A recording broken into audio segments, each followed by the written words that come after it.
sound kind of challenging. All right, so Shabbat Shalom. Shema Yasharala Yahweh Alahayna Yahweh Akkad wa Habda Af Yahweh Alahayaka wa Kal Lababka wa Bakal Napashka wa Bakal Ma'adka. Hear, O Israel, Yahweh our power, Yahweh is one, and you shall love Yahweh your power with all your heart, with all your soul, with all your might. Yabarakam Yahweh Bashem Hamashiach Yahweh. All right, so today we're in the SHABATH Torah Parashah Mishpatim. Mishpatim. I want to remind everybody that the next new moon is coming up on April 3rd. I'm sorry, from February 3rd to February 4th, sunset to sunset. And the first day of Passover is going to be on April 18th to April 19th, sunset to sunset. And the last day of Passover is April 24th to April 25th, sunset to sunset. I'm going to be reading the first Aliyah. Be nice if I read it. Oh, I got still standing up. All right, so we're going into the first Aliyah of Parashah Mishpatim, which is the Exodus chapter 21, verses 1 through 19. Just jump right into it. Hey, Shalom, April Duskin. Now these are the ordinances which thou shalt set before them. If thou buy a Hebrew servant, 6 years he shall serve, and in the somebody shut the door. And in the 7th he shall go out free for nothing. If he come in by himself, he shall go out by himself. If he be married, then his wife shall go out with him. If his master give him a wife, and she bear him sons or daughters, the wife and her children shall be her masters. Right? And he shall go out by himself. But if the servant shall plainly say, I love my master, my wife, and my children, I will not go out free. Then his master shall bring him unto Alahayim, and shall bring him to the door, and unto the doorpost, and his master shall bore his ear through with an awl, and he shall serve him forever. And if a man sell his daughter to be a maidservant, she shall not go out as the men servants do. If she please not her master who has espoused her to himself, then shall he let her be redeemed. To sell her unto a foreign people, he shall have no power, seeing he has dealt deceitfully with her. And if he espouse her unto his son, he shall deal with her after the manner of daughters. If he take him another wife, her food, her raiment, and her conjugal rights shall he not diminish.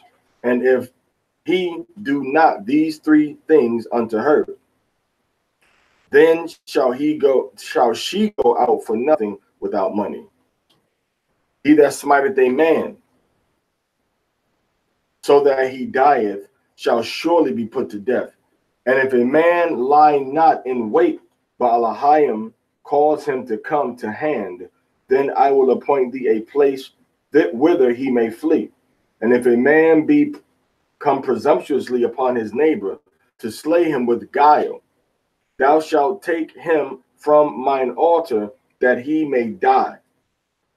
He that smiteth his father or his mother shall be surely put to death.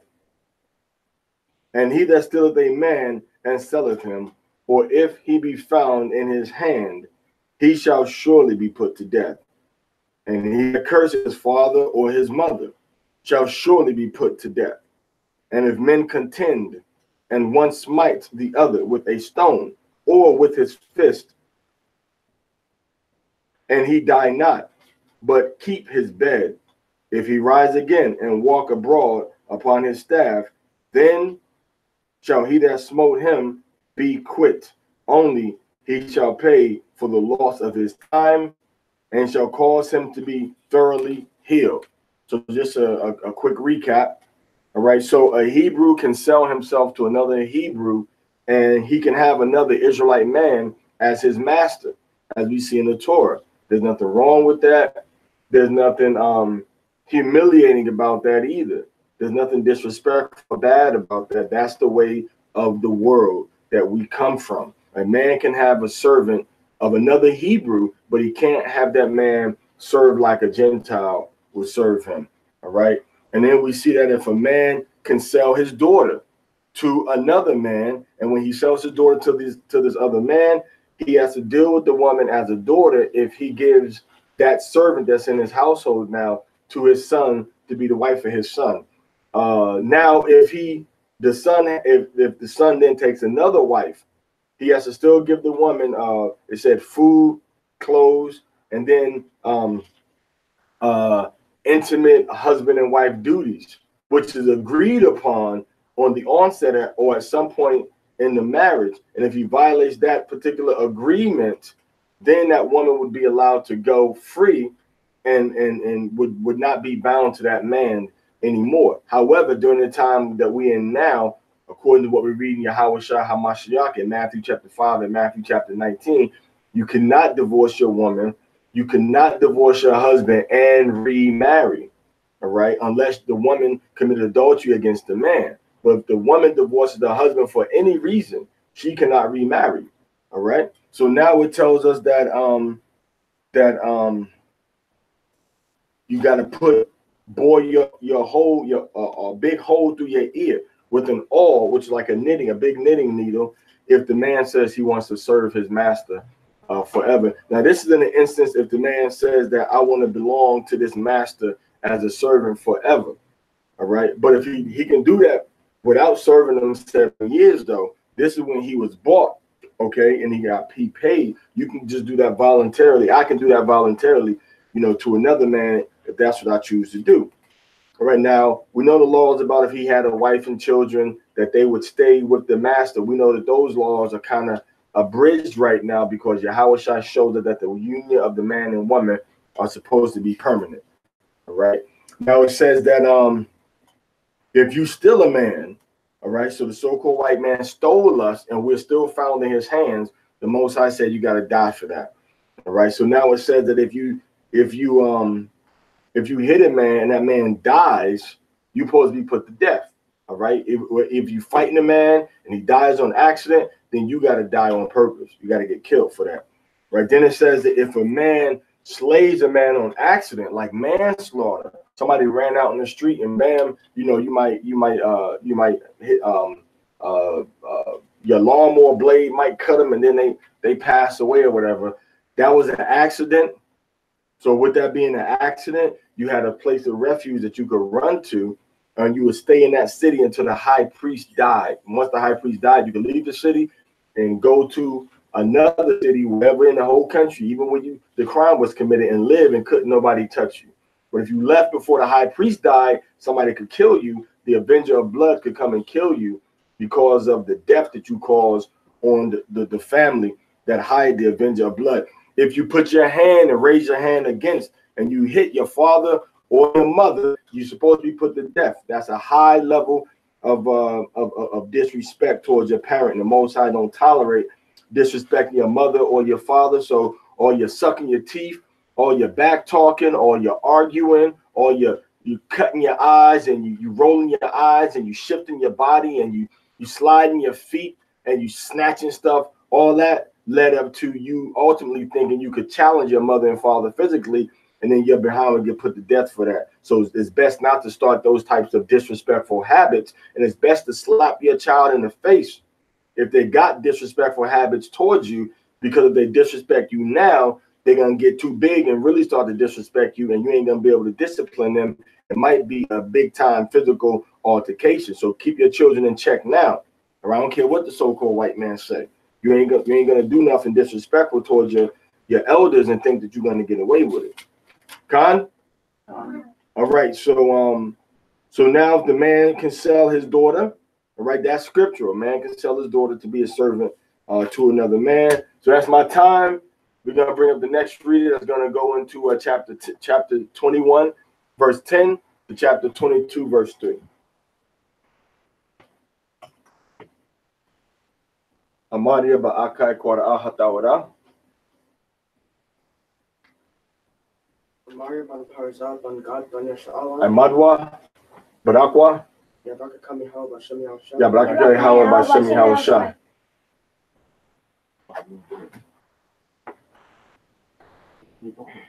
Go ahead. So you got 20, verse 20 through 22:3. Exodus chapter 21, verse 20 to Exodus chapter 22, verse 3.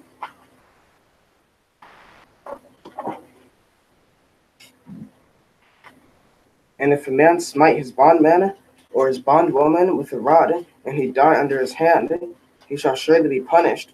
Notwithstanding, if he continue a day or two, he shall not be punished, for he is his money. And if men strive together and hurt a woman with child, so that her fruit depart, and yet no harm follow, he shall surely be fined. That means if a man hits a woman on accident when he's fighting with her husband, and she doesn't have a viable fetus that can survive outside the womb, it's preterm. It's really not to a point where it can survive outside the womb, and the fruit departs from her. It means she lost the baby. He had to pay a fine. Read. According as the Read a little louder.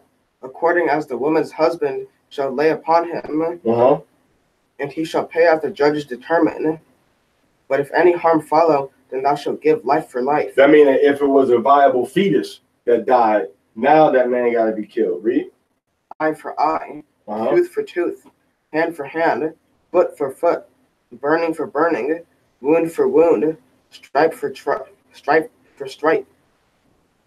And if a man smite the eye of his bondman or the eye of his bondwoman and destroy it, he shall let him go free for his eye's sake. So if the so-called white man, when he cut off our toes and feet and fingers, he's supposed to let us go. That's what the Most High said. If you hit something, your servant, and they lose that, you giving them a grievous injury, you're supposed to let them go free. Read.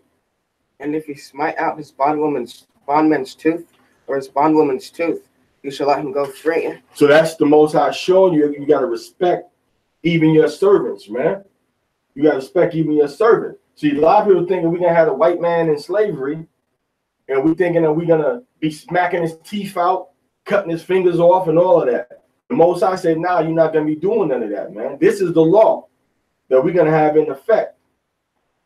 We're going to put them in bondage, but we're not going to do the things to them that they did to us. If they do something that requires death, then they can get put to death.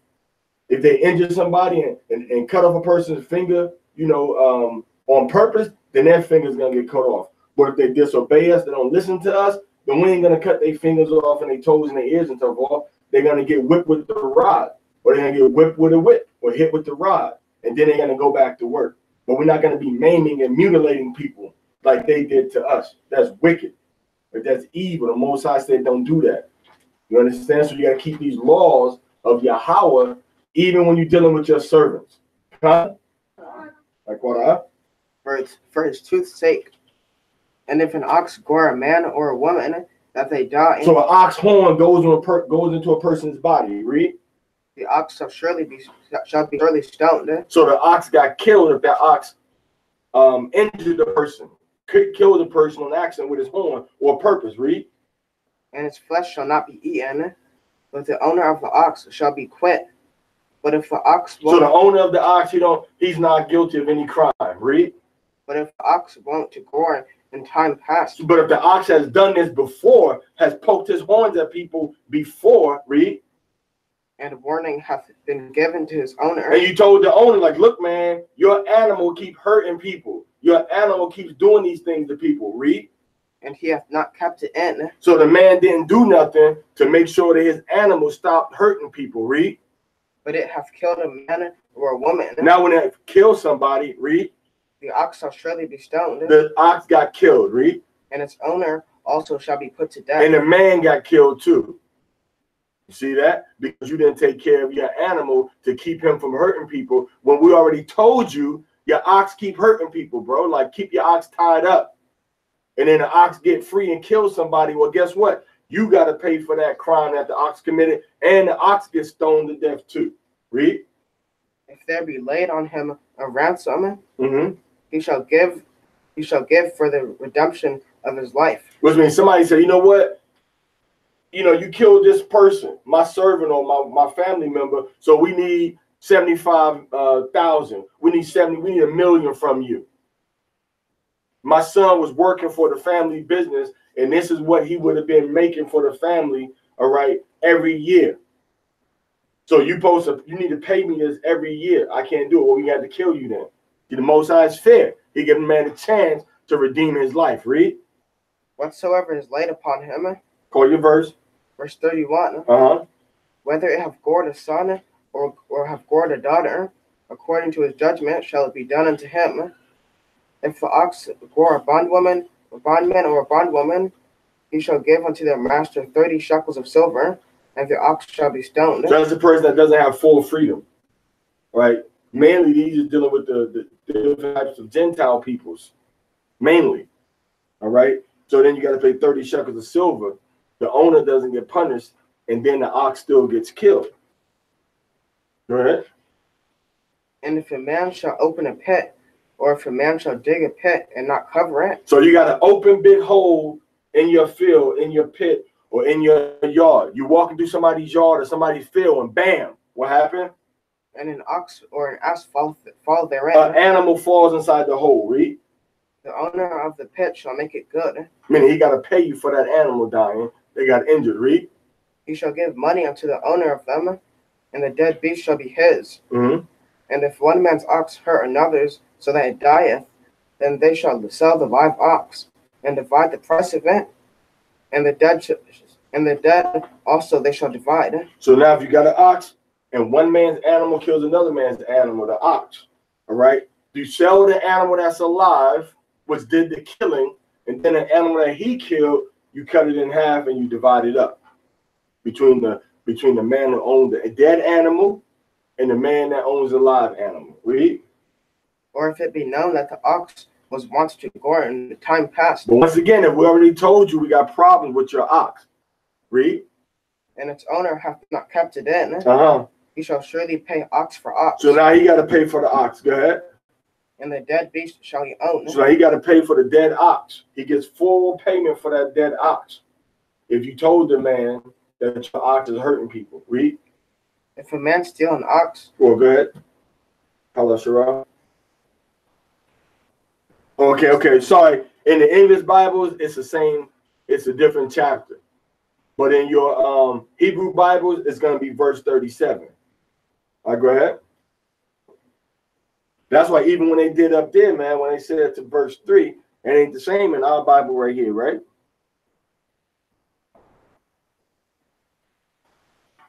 Okay, go ahead. We got one more verse, though. Go ahead. If a man steal an ox or a sheep and kill it or sell it. So if you steal an ox or a sheep, a big animal or a small animal, read. You shall pay 5 oxen for an ox. If it's a big animal, you got to pay the big number. You steal the ox, you got to pay me back 5 oxen if you steal my 1 ox. Read. And 4 sheep for a sheep. You steal 1 sheep, you got to pay 4 sheep back. So the Most High ain't with no cattle wrestling. All right. Hezekiah out there in Oklahoma City and the brothers in Tulsa. Most High don't like cattle wrestling, so you brothers don't be out there cattle wrestling no more, man. All right. So the Most High wasn't with that. You had to pay 5 to 1 and 4 to 1 for the ox and for the sheep. If you stole somebody's ox or stole somebody's sheep, Torah. Kalashara, Lebari Yahweh, Naisha, Wanashaman. All that Yahweh said. All that Yahweh said. What we doing here? What we doing here? Go ahead. If a thief be found breaking in, and he be smitten so that he dieth, there shall be no blood guiltness for him. Now this means if you trying to come into my house at night and I kill you, that you die, that means that you don't get no justice. Because you shouldn't have been breaking into my house, especially not in the day, especially not in the nighttime. But if it's the daytime when you break into somebody's house, it's a different law. This is the law for when you break into somebody's house in the daytime. Read. If the sun be risen upon him. I mean, you're trying to break in the house when the sun is up, like an idiot. Go ahead. There shall be blood guiltness for him. That means now somebody got to pay for the sin that you did. So for the harm that came to you for doing something stupid. Because now you're being malicious. Read. He shall make restitution. If he have nothing, then he shall be sold for his theft. So now you got to make restitution. Because now I can't kill you because it's the daytime. But when we catch you, you got to make restitution to whatever it was you stole or you tried to steal. You tried to steal. But now what does it say? If you don't got the money to do it, to pay me back, what's going to happen to you? You get sold as a servant to somebody. See that? So if you was guilty of a crime, sometimes you got sold in order to make up, to pay for that crime you did, Con? So it wasn't always you can just go to jail. It was like, nah, you got to work and be sold. So if somebody said, yeah, this is a good, strong man over here. Well, what was the crime he committed? It was a $500 crime. Okay, well, pay $500 for him. So somebody pay off your fine, and then you got to go work for that person to work off the $500. All right? And matter of fact, work up that $500, and then what? Then what? A lot of times you had to pay double for the crime that you committed when it came to people's property, because who want to be compensated from what you took? Where's the punishment on that? Oh, I got caught, man. I got to just give it back, and I'm straight. But now you got to pay it back, and you got to pay double back. Read. If the theft be found in his hand alive, whether it be ox or ass or sheep, he shall pay double. He shall pay double. So I ain't got to pay twice if it's alive. All right.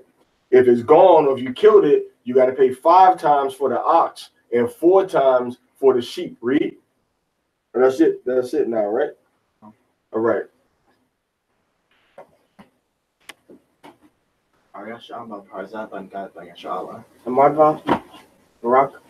Barak kami how about Shemi al Shah. Yeah, Barak kami how about Shemi al Shah.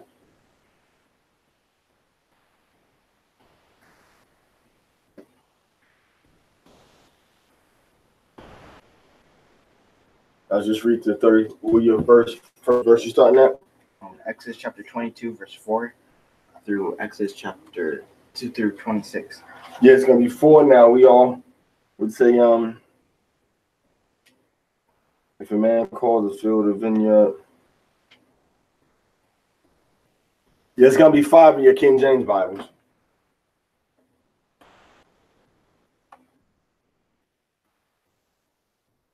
If a man cause a field or vineyard to be eaten, and let his beast loose, and it feed in another man's field, of the best of his own field, and of the best of his own vineyard, shall he make restitution.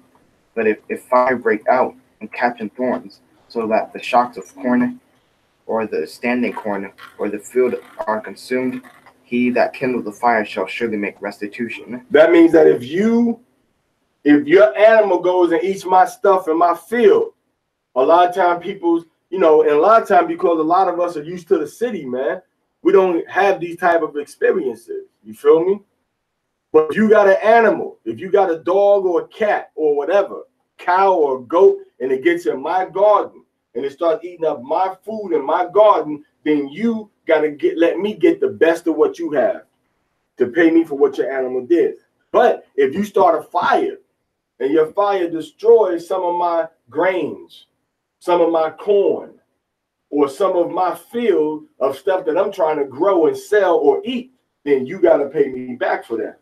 Read. If a man deliver unto his neighbor money or stuff to keep. So you give me $5 to hold for you. You give me a cabinet to hold for you. Read. And it be stolen out of the man's house. Somebody come in my house and steal that $5 or that cabinet. Read. If the thief be found. Now you find out that Boogie came in the house and stole it. Boogie came in the house and stole the $5. Read. He shall pay double. Now Boogie got to pay me $10 now because Boogie stole $5. But now Boogie got to pay me $10 because Boogie stole the $5 from your house when I gave you my money to hold for me. Read. If the thief be not found. But they can't find Boogie. They don't know where Boogie at. Read. Then the master of the house shall come near unto Yahweh. All right, then now my brother Eric got to come near to Yahweh, come near to the judges. Read. To see whether he have not put his hand unto his neighbor's good. Now they're going to say, Eric, man, your brother gave you this money. Where the money at, man? What happened? They're going to investigate. Read. For every matter of trespass. So anything that's done wrong when you got some beef, read. Whether it be for ox. Whether it's in the animals. For ass. For sheep. For raiment. or for any manner of lost thing. Anything that somebody loses, read. Whereof one saith, this is it. Somebody say, nah, this is mine, read. That cause of both parties shall come before Elohim. So I see you with a sweater. I say that sweater is mine. It got my name and my initials on the back of it. And you say, nah, this ain't your sweater, man. You know, this ain't your sweater. I don't know how your initials got on it, man. Get out my face. Nah, we're gonna go to the judges, bro. You can give me my stuff back. You ain't gonna steal from me, man. So the Most High got law. See, this is why we need judges and officers of the Torah. As much as if not more than we need people out there street teaching. Because you can't be on the street teaching, raising up people to their nationality, and they have no government, they have no laws, they have no judicial system. See, this is what Banya Yasha'Allah is about. This is what Mashara Yasha'Allah is about. Trying to bring everybody into compliance with the Torah, and then having judges and officers to rule over the people righteously, like we saw in the book of Deuteronomy of Exodus chapter 18. Captains of tens, 50, hundreds, and 1,000s. So now you got that problem. Now we got to go before the judges. Read. He who Elohim shall condemn. So whoever is condemned by the judges, by the Most High, by the powers, after making your investigation, read, shall pay double unto his neighbor. You got to pay double now. So when they find out that the guy stole something from me, he got to give me back 2 sweaters now. Read. If a man deliver unto his neighbor an ass, an ox, or a sheep, or any beast to keep. So I give you livestock to hold for me. I say, you know what, man? Take it. Say what? Any what? Any what? Or any beast. So I say, here, man, is a dog a beast? Come here, man. Keep my dog for me. Keep my dog. I'm going to the 12th Hebrew Israelite Summit down in Atlanta. All right, at the Soul Vegetarian Restaurant at 879 Ralph Abernathy Boulevard. I'm going to the summit, man. Keep my dog for me.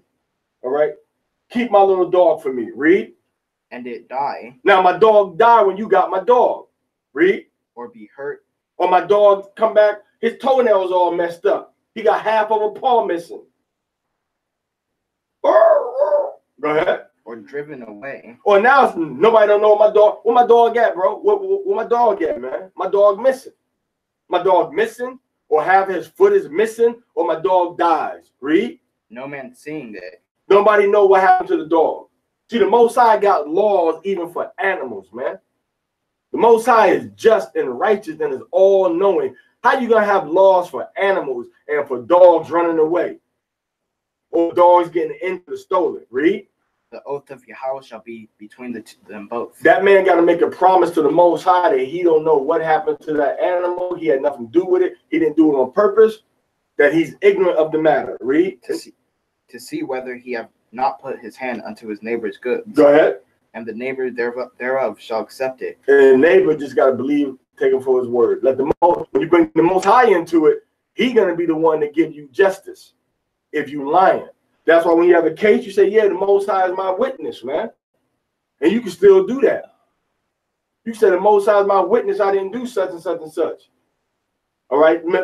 There's an oath between me and you and Yahweh that I didn't do this. When it come out that you lying, the Most High got to have something for you. When it come out that you telling the truth, then you shall be acquitted. Read. And he shall not make restitution. But if it be stolen from him, he shall make restitution. But now if it actually got stolen from him, somebody came in his property, that means he didn't secure the property good. So if somebody came and stole my dog, now he got to pay for my dog being for that stolen dog of mine. Read. Unto the owner thereof. If it be torn in pieces. Now if they come and find my dog all dead and he torn in pieces, like somebody came or some creature came and hurt him. Read. Let him bring it for witness. No, say here's the corpse of your dead dog, man. Read. He shall not make good that which was torn. So now he don't got to pay for that which was torn. So that what Joseph, remember they bought Joseph the coat. They bought the coat of Joseph, torn by the wild beast. Well, you know, that was for Jacob. Okay, so where's Joseph? don't believe my son is dead, man. I think y'all trying to play me. If he dead, give me an arm or finger. You ain't got no toe, no foot. What animal came and just took my whole son away? Ain't no part of my son left. Come on, one of y'all lying, Reuben. Tell me the whole story, Reuben. You see, that's what Jacob could have done. Because the Most High said, if you're going to say an animal came and took that and tore it to pieces, bring the corpse then. Read. And if a man borrow aught of his neighbor. So if a man say, let me borrow something. If a man, so I borrow from you. Read.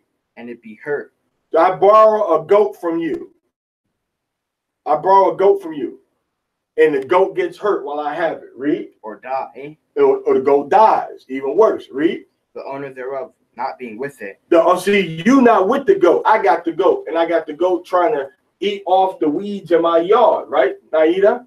The goat is, I got to eating the goat, eating the grass and the weeds in my yard. But the owner's not with him. Read. He shall surely make restitution. So now I got to pay you back for something happened to your goat. Read. If the owner thereof be with it. But if you say, hey, man, I'm going to stay with the goat. Read. He shall not make it good. I don't got to pay you back. You know, when you go to a mechanic shop, they got a sign that says, you know, if you want to watch me do the job, it's going to be an extra $100. But if you don't want to watch me doing your car, that is going to be free for you not to watch. Meaning that don't be watching over my shoulder while I'm working. That's what that means. So if you told the owner, look, man, let me just have the sheep myself. I don't want to be bothered with you. And because, you know, if everybody know, if you got somebody property and they're there, you're going to be a lot more careful with it, right? If you got somebody property and they're not there, you're going to be a lot more, you're not going to be as careful with that person's property, right? But if they're with you, you're going to be like, okay, let me be very careful with this. It's kind of like when you're driving somebody's car and they with you. Or when you're a child or a young man, young woman, and you got your parents' car. You stepping on the brakes and you accelerating all hard. And then your mother or your father is in the car with you. You like driving Miss Daisy. Hands at 10 and 2 o'clock. You stopping at the stop sign. You're looking left. You're looking right. Put your turn signal on. And in other words, it's like this. When the owner is with the animal, it's like you driving in your neighborhood with the police right behind you. Put it like that. You're going to be extra super careful, right? And when the owner is gone and the owner is not with the animal, that's like you driving through your neighborhood and the police ain't nowhere around. Now you see the difference? All right, so that's the difference right there. Read. If it be a hireling, he loseth his hire. So now if something happens to the animal and there's an employee that was with that animal, then he's supposed to get fired. Read. And if a man entice a virgin. If a man spit game to a woman that's never laid with another man, that's the virgin, not a woman. It says Batawala, which is a woman that never had sex with no man. So some man comes along and try to sweep off your daughter. Read. That is not betrothed. And lie with her. And then that man has sex with that woman. Read. He shall surely pay a dowry for her to be his wife. Now you got to pay the father 50 shekels of silver for that woman to be your wife. Go ahead. If her father utterly refused to give her unto him. Man, what do you get? Stand up. Because you acting like you in nursery or something, man. He shall pay money according to the dowry of virgin. So now if you act like, you know, if the father say, I don't want you to marry my daughter, what you got to do? Now you have to pay the father 50 shekels of silver. And then that woman is not a virgin no more. So now if she get married, she can't get married off as a virgin. So keep a careful watch over your daughters, man. So the Most High is saying that once she have sex with that man, the man got to pay you money if she's a virgin. And then either the man marries her and she's not a zanah. She's not considered a whore. But if she don't marry that man and she had sex with that first time and took her virginity, from that point forward, she's considered to be a whore. She's considered to be a zanah. And a lot of our mothers, a lot of our fathers, a lot of our grandparents were whores and whoremongers before we came into the world. Some of us are children of whoredoms, fornications, children of adultery, all right, children of harlotry, children that's been born from a woman having sex with a man that gave her money or something. But the Most High got righteous laws to deal with the man and the woman. When a man has sex with a virgin, he's supposed to pay that father 50 shekels of silver. And that woman becomes his wife, and he can't divorce her. But if the father says no, the man still got to pay that money. But the woman doesn't become his wife. But when she gets married again, she can't get married as no virgin. We can go into Deuteronomy chapter 22. It tells you that when she tried to pass herself off as a virgin and she has sex with her husband and he find out she ain't no virgin, she gets killed. She gets stoned at her father's house for not being a virgin and not telling her father and her mother and her husband that she was not a virgin. You see, nowadays you assume that the woman is not a virgin when you marry them. But in the ancient world, you assume that the woman was a virgin when you married them. And that's why when you look in the Bible, and you look in Josephus, the sisters that's not virgins, you should be glad a man is looking in your direction. For real. Because that says a lot about a woman. When even not being in this truth, she's maybe been with 3 or 4 or 5 men her whole life. That says a lot about a woman. But then some women ran through men like they was trying to start a daggone baseball, basketball, and football team. What men on the reserves, first draft picks, last choices. So now the Most High is showing you how your spirit got to be righteously toward a man and how you got to deal with sex. You see, you can't go back and do it no more, do it in time. But you got to walk righteously when you're dealing with a man from this time forward. Read. Thou shalt not suffer a sorceress to live. A sorceress, when you look in the Hebrew, this is like the woman that would do like whispering, spells, incantations. And a lot of our people is into that garbage now. Like you see on Harry Potter, they got the little Latin phrases that they say. That's considered to be sorcery and witchcraft, man. One of the things of sorcery and witchcraft.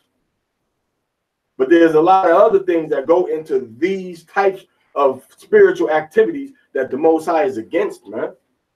We ain't supposed to be doing these types of things. All right, go ahead. Whosoever lieth with a beast. If you lay down with a dog, you nasty. If you lay with a horse or a gerbil, you nasty. Read. Shall surely be put to death. You're supposed to get killed. That's a death sentence.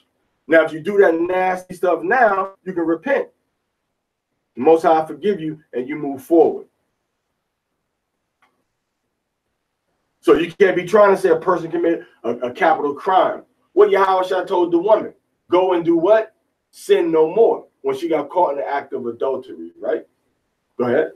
He that sacrificeth unto the gods, save to Yahweh only. If you do any other worshipment of any other gods, all right, that's the crescent moon. That's like the lunar Sabbath. That's like Christmas. That's like Easter. That's like being a Muslim, being a Hindu, being a so-called Christian, being Catholic.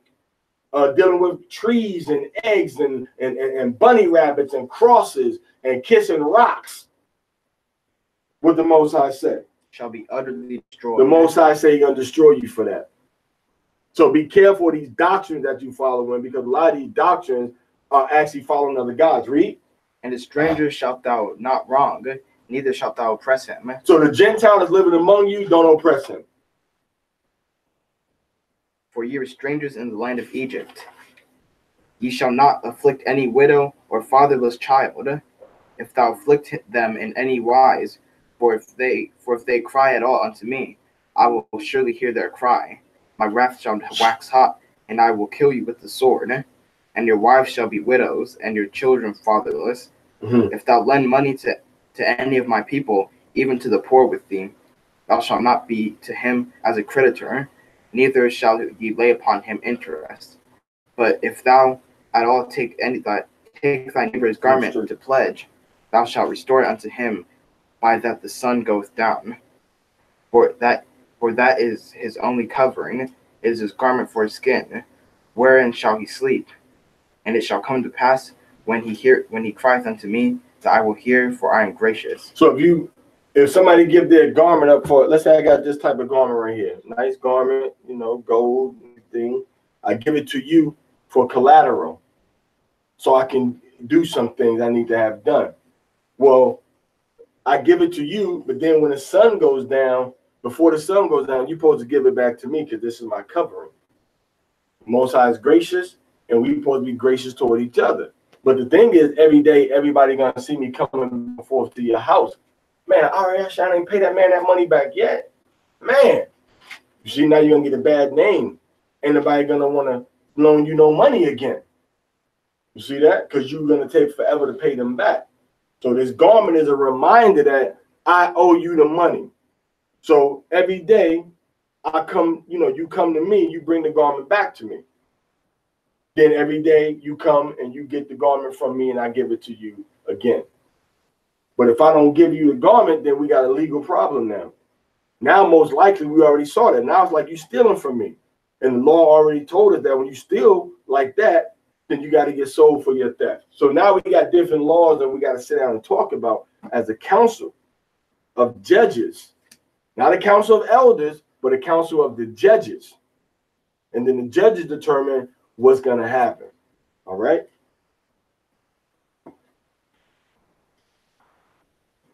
Panazah ban Zayatan. Ban Gad ban Yasharallah. Amadwa, Barak, Yabaraka kam Yahweh Bashem Yahweh Shah. Yabaraka Yahweh Bashem Yahweh Shah.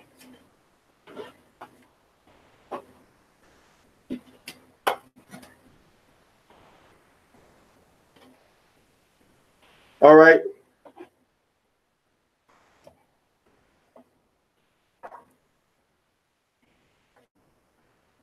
First of all, I'd like to thank all my fans out there. All right, so we read Exodus chapter 22, verse 27. Start right there. Thou shalt not revile Elohim, nor curse a ruler of thy people. Respect thy elders and people in position. Thou shalt not delay to offer the fullness of thy harvest and of the outflow of thy presses. The firstborn of thy sons thou shalt give unto me. Likewise thou shalt do with thine oxen and with thy sheep. 7 days it shall be with its dam, and on the 8th day thou shalt give it to me. And ye shall be holy men unto me. Therefore ye shall not eat any flesh that is torn of beasts. In the field ye shall cast it to the dogs. So when you have your first fruits, when you have your crops, you got to offer up your first fruits, and you got to offer up your tithes unto the Most High of the things that grow from the ground. All right. When you have an animal that's first born, you have a goat or a sheep or a cow, and it's the first baby that he had born.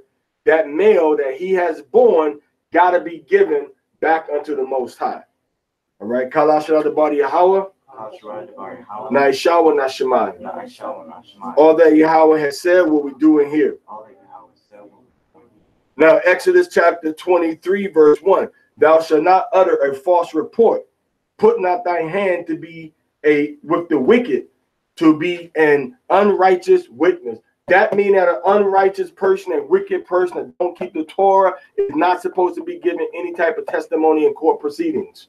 As harsh as that may sound, and this is verified but from the historical record in Josephus that wrote about the judicial proceedings that he witnessed with his own eyes based on the Torah in ancient Israel.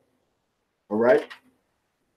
So don't raise a false report. That means if you don't know that something is true, you can't try to raise a report against it.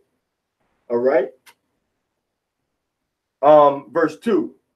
Thou shalt not follow a multitude to do evil, neither shalt thou bear witness in a cause to turn aside after a multitude to pervert justice. In other words, if I know the man didn't do the crime and all of y'all saying he did the crime, we're going to have a hung jury. Because you ain't going to convince me to say that something is wrong when I didn't see nothing wrong. So I'm not going to vote in your favor just to keep the peace. All right. Now, it also tells you what? It also tells you that when you have a lot of people that's doing evil, not to follow them. So even if people always say, well, I guess everybody going to hell then, whatever. Little stuff, side stuff like that. I ain't concerned about that, man. The Most High is saying don't do something evil just because you see everybody else doing something that's evil, man. That's the stupidest thing we could do, man. All right? Because you have to have integrity in this walk as a servant of the Most High power of Abraham, Isaac, and Jacob. All right? Verse 4. Verse 3 rather. Neither shalt thou favor a poor man in his cause. Don't look at a person and give them an preferential treatment because they on the downside of society. All right. If thou meet thine enemy's ox or his ass going astray, thou shalt surely bring him back to him again. Just because I don't like you, don't mean I ain't supposed to help you when I see you in need and your car is broken or your ox is running away. I'm still supposed to help you. All right. If thou see the ass of him that hateth thee lying under its burden, thou shalt forbear to pass by it. Thou shalt surely release it with him. So if I see your ox and you hate me and your ox and your animal has a problem, it got a load too heavy, I'm supposed to come and help you. Okay. That's it. I'm finished. Now we're going to start on verse 6.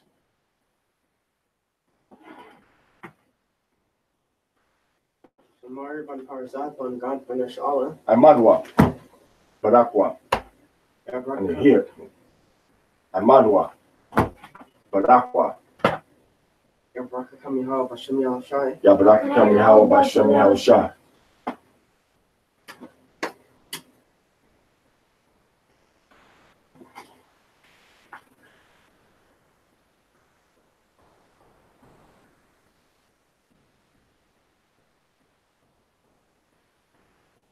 Exodus chapter 22, verse 6 to 19. Thou shalt not write judgment of thy poor in his cause. So don't give nobody favoritism or no hard treatment because they poor when it comes to a legal case. Be fair to everybody. Keep thee far from a false matter. If it don't concern you, if you know it's of a lie, stay away. And the innocent and righteous slay thou not. Don't say, well, we're going to find out until we find out who did it. Everybody getting a whipping. Most High said you can't do that. You can't punish everybody like Donald Trump did. I want my money from my wall, so you guys aren't going to get paid until I get my money. That's evil and wicked, man. What kind of righteousness is that, man? So the Most High said you ain't supposed to punish everybody for what somebody else do wrong. Read. For I will not justify the wicked. And thou shalt take no gift. For a gift blindeth them that have sight, and preventeth words of the righteous. So a gift, something to pervert your justice, something to make you get distracted from what's right, is going to make you make a bad decision.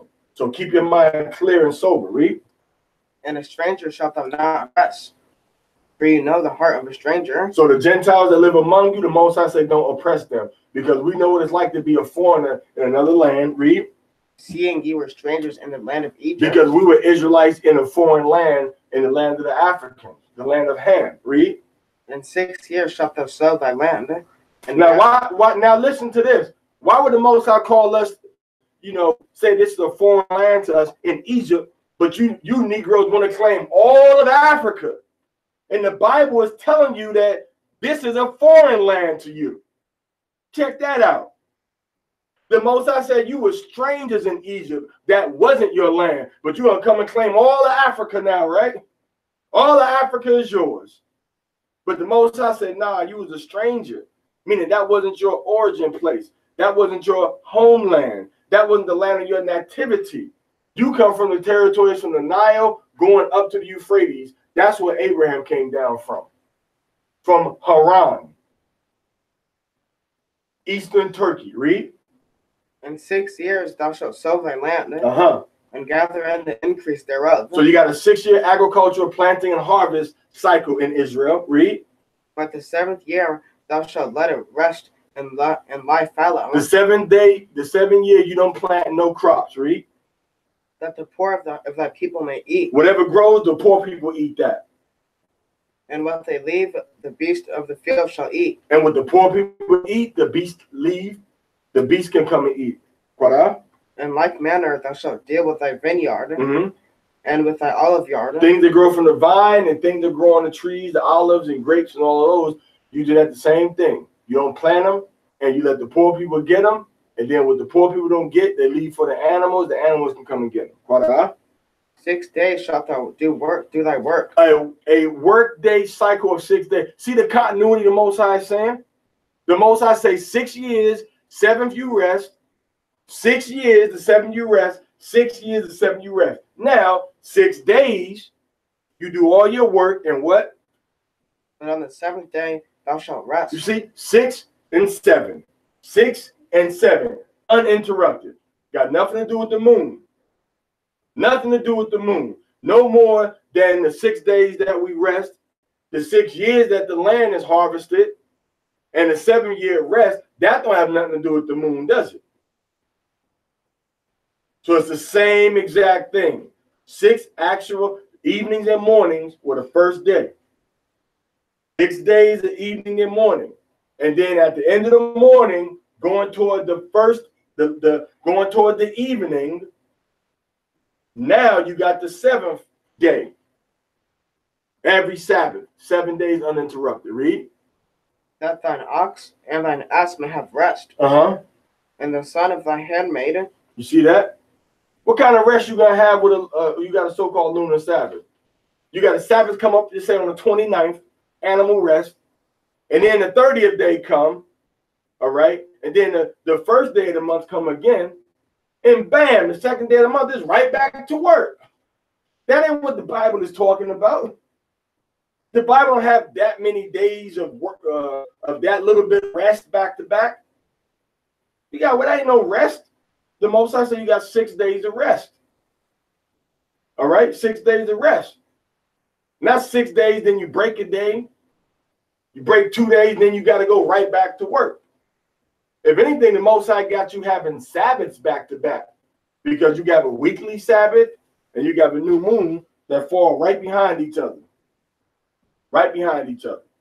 But every so-called month, when you listen, if you erroneously and wrongfully are trying to follow a lunar Sabbath, you're never gonna have a consistent cycle of 6 days. You're only gonna have 4 weeks of 6 days, and then that 5th week, you always gonna have 1 day, or you're gonna have like 1 day at most. Because if you got 29 days that month, you go from the 29th day, you say that's a Sabbath, which is not, but you say it's a Sabbath, and then you go right into the new moon. So you got 2 days, or you got 2 days rest, and then you go right back into work again. So 6 days, and then you're supposed to work. Then you got 6 days, and then you're supposed to work. But then you got 1 day on the 30th, a 30-day cycle, and then you got another Sabbath. 1 day of work, and then you got another Sabbath on the first day of the month, and then you got go right back to work after that. See? So it's a different cycle than what we see in the Bible. That's why the Sabbath day is every 7 days, regardless of the cycle of the moon. The Most High made the moon in the first on the 4th day. He made the light on the first day.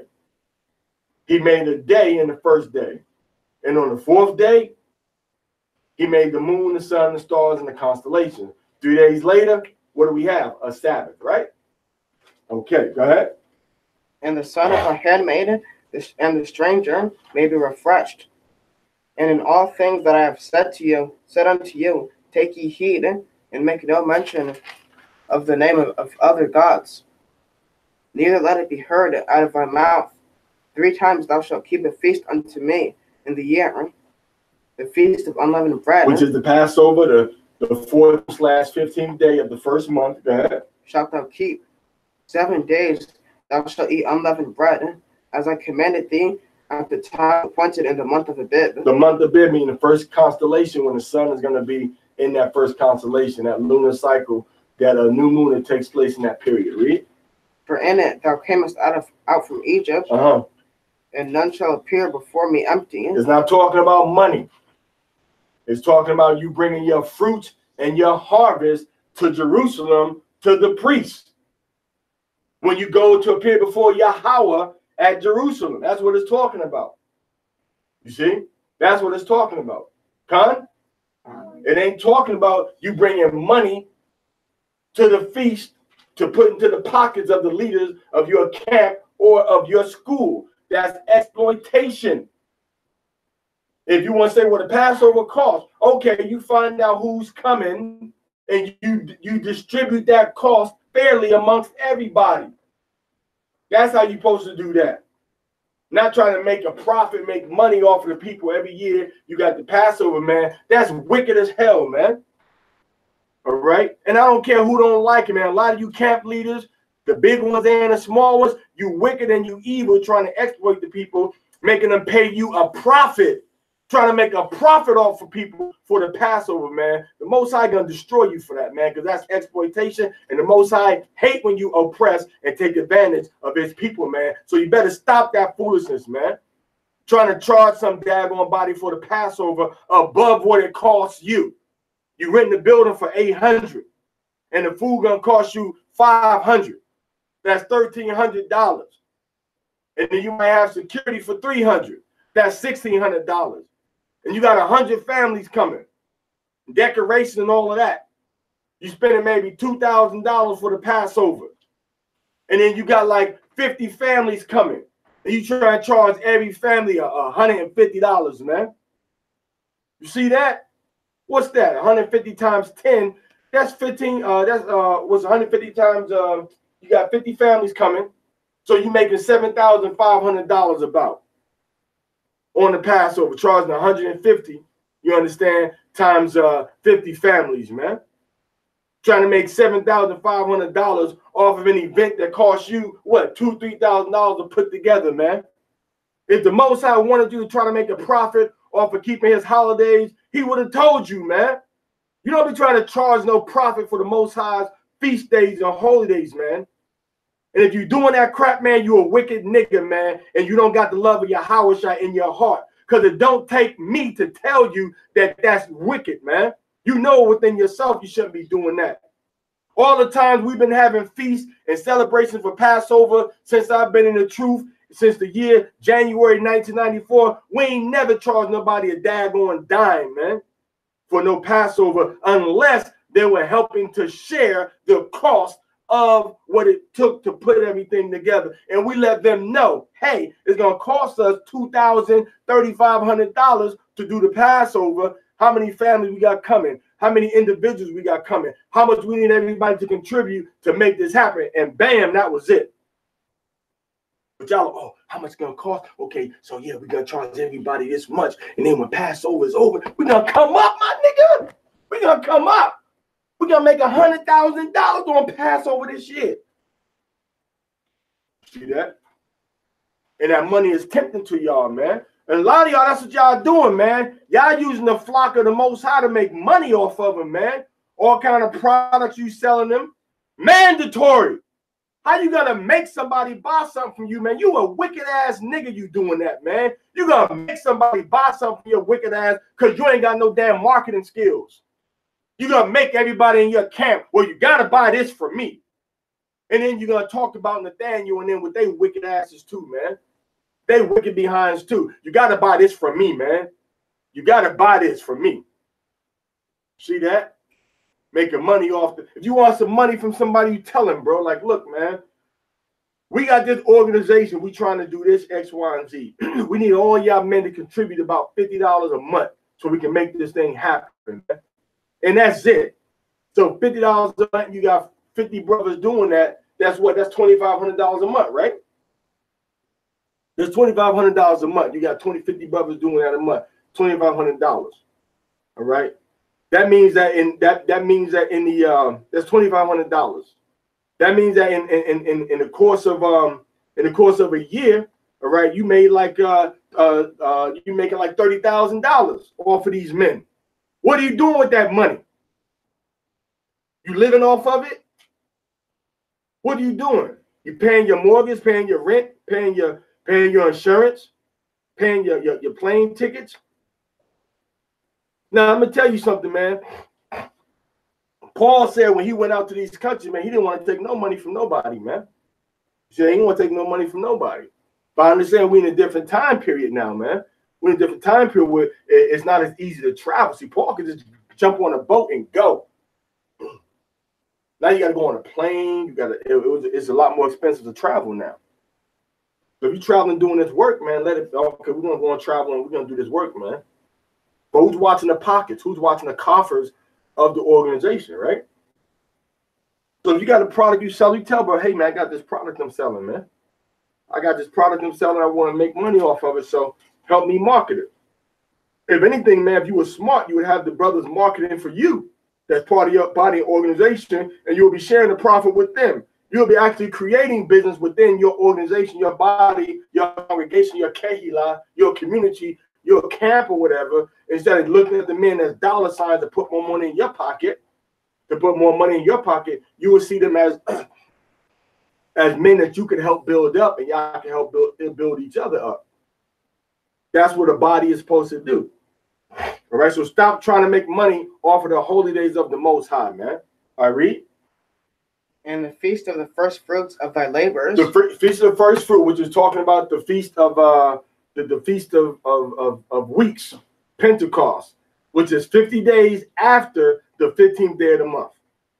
Because Josephus says they counted the 16th of Abib as day number 1 in that 50-day count.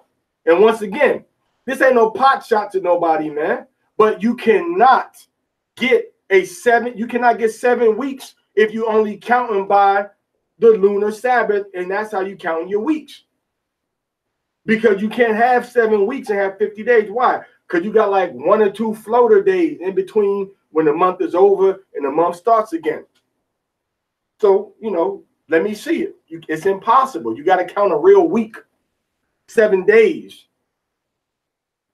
All right? The word week means 7.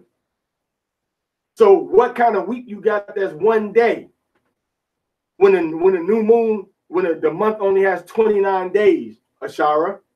And then you got the 30th day, which is a free day, a common day. And then right after that, you got what? You got a new moon day. So what is that a week or what? It can't be no week because a week means 7. You see, so that don't make no sense. So stop following Jonathan David Brown, man. But that's all right. You know what? Yahawashi gonna straighten everything out. And that's what makes my heart happy, because when we get in the wilderness, some of y'all, let me read something real quick. I'm not gonna go there. When we get into the wilderness, a lot of the work that you've done, man, gonna be burnt up. Because you haven't built upon Yahawashi Hamashiach. All right. When you look in 1 Corinthians chapter 3 and you read verse 13, 14, and 15, you're going to suffer a loss, man. You got to build on your Yahawashi HaMashiach. Other than that, your work is going to get burned up. You might be preserved, but your work is going to get burned up. Meaning what? You done wasted all our time, all our money, following behind your goofy behind, thinking you got the master plan to make everything work when you just as goofy as Rod Parsley. You just as goofy as Fred Price and Benny Hinn and Jimmy Swaggart. There's a certain way to do this thing, man. And a lot of you brothers don't know how to do it, but you growing in things that you're doing, but you don't know how to do it the way Yahawashi did it, man. A lot of y'all got people out here starving, people out here traveling, all right, without no rooms to stay in, without no money to put gas in their car, without no money to put food in their mouth, man. Without no money to get no stuff for the winter time, man. And all you worried about is how to make money off these people, or how to jump into somebody's pants, all right? Or how to make yourself look good like you doing something. So a lot of these holy days, man, reveal who you really are. These holy days reveal who you really are. If I got a product I'm selling, I say, look, this is my product I'm selling. I ain't never made nothing mandatory. Now, if you got something you doing that's mandatory, and you want to make money off of it, like if you got, education, like if you got an apocrypha and they need it and you want to make a profit off of that, that's a different story. Or a Bible, that's a different story. Or you got a prayer book, that's a different story. You need these things and you're going to pay money for them elsewhere. It was mandatory you have this Bible with the apocrypha. Now, why not buy it from your brother? Why not buy it from your brother? If you're gonna go buy it from a Gentile, you might as well go ahead and buy it from your brother, man. You see that? So now the Most High said the feast of what? In the feast of harvest. The feast of harvest, which is talking about the feast of weeks. All right, which you start counting on the 16th of Abib is day number 1. All right, and I'm gonna tell you right now, man, the feast of weeks for this year, the feast week this year is gonna be June, so-called June 7th. So-called June 7th, which is a so-called Friday.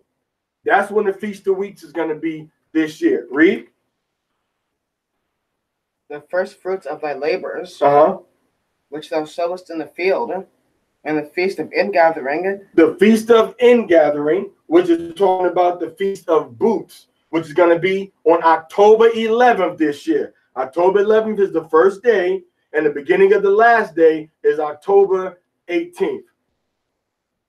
All right? October 18th. October 11th is the beginning of the first day, and October 18th is the beginning of the last day. Read. At the end of the year, when thou gatherest in thy labors, right, out of the field. When you gather your labor out the field, go ahead. 3 times in the year. So this is the end of the agricultural year.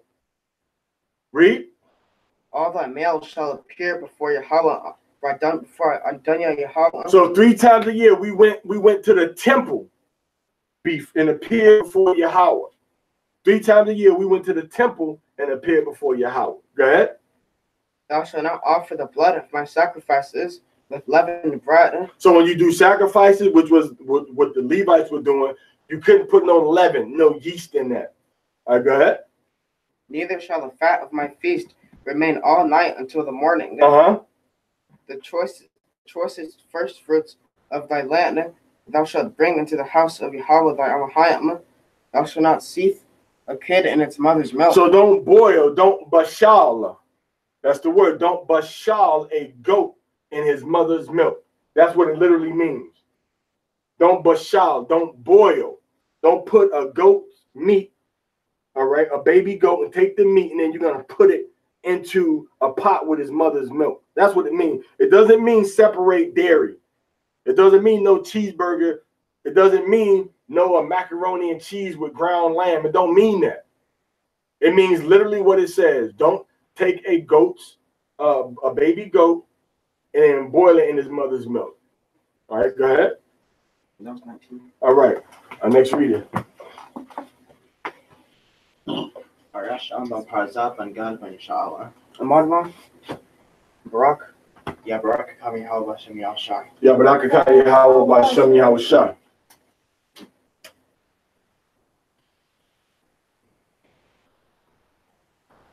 Okay, rock pick system.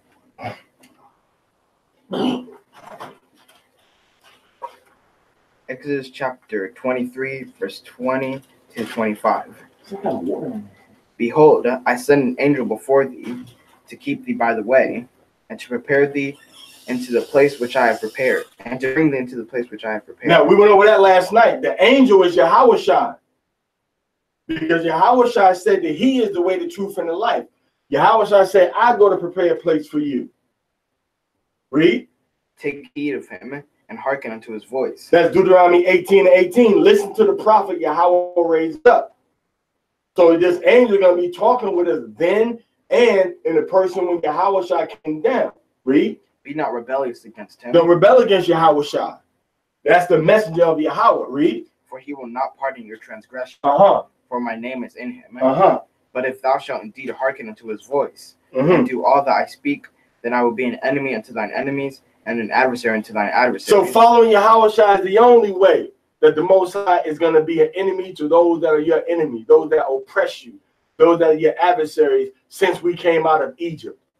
And he said he's going to be, he's going to oppress those that oppress us. He's going to oppress those that oppress us, that have us locked in, that have us pushed down, confined, and constrained. Those that don't want us to expand, want us to grow, those that don't want us to rise to the position that we fell from, as the kings and the priests of the earth, the Most High say, I'm going to press them down. Because they got to reap what they sow. Read. For mine angel shall go before thee, Which is Yahweh Shai.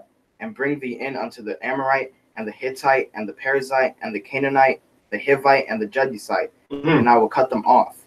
Thou shalt not bow down to their gods, nor serve them, nor do after their doings, but thou shalt utterly overthrow them, and break in pieces their pillars.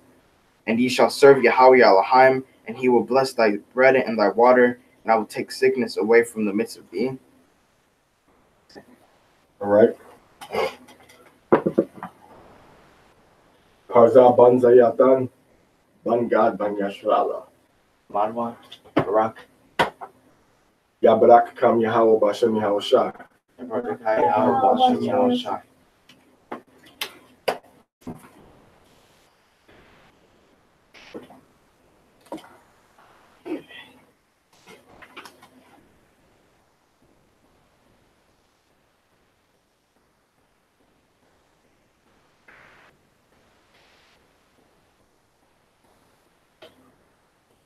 Okay. Behold,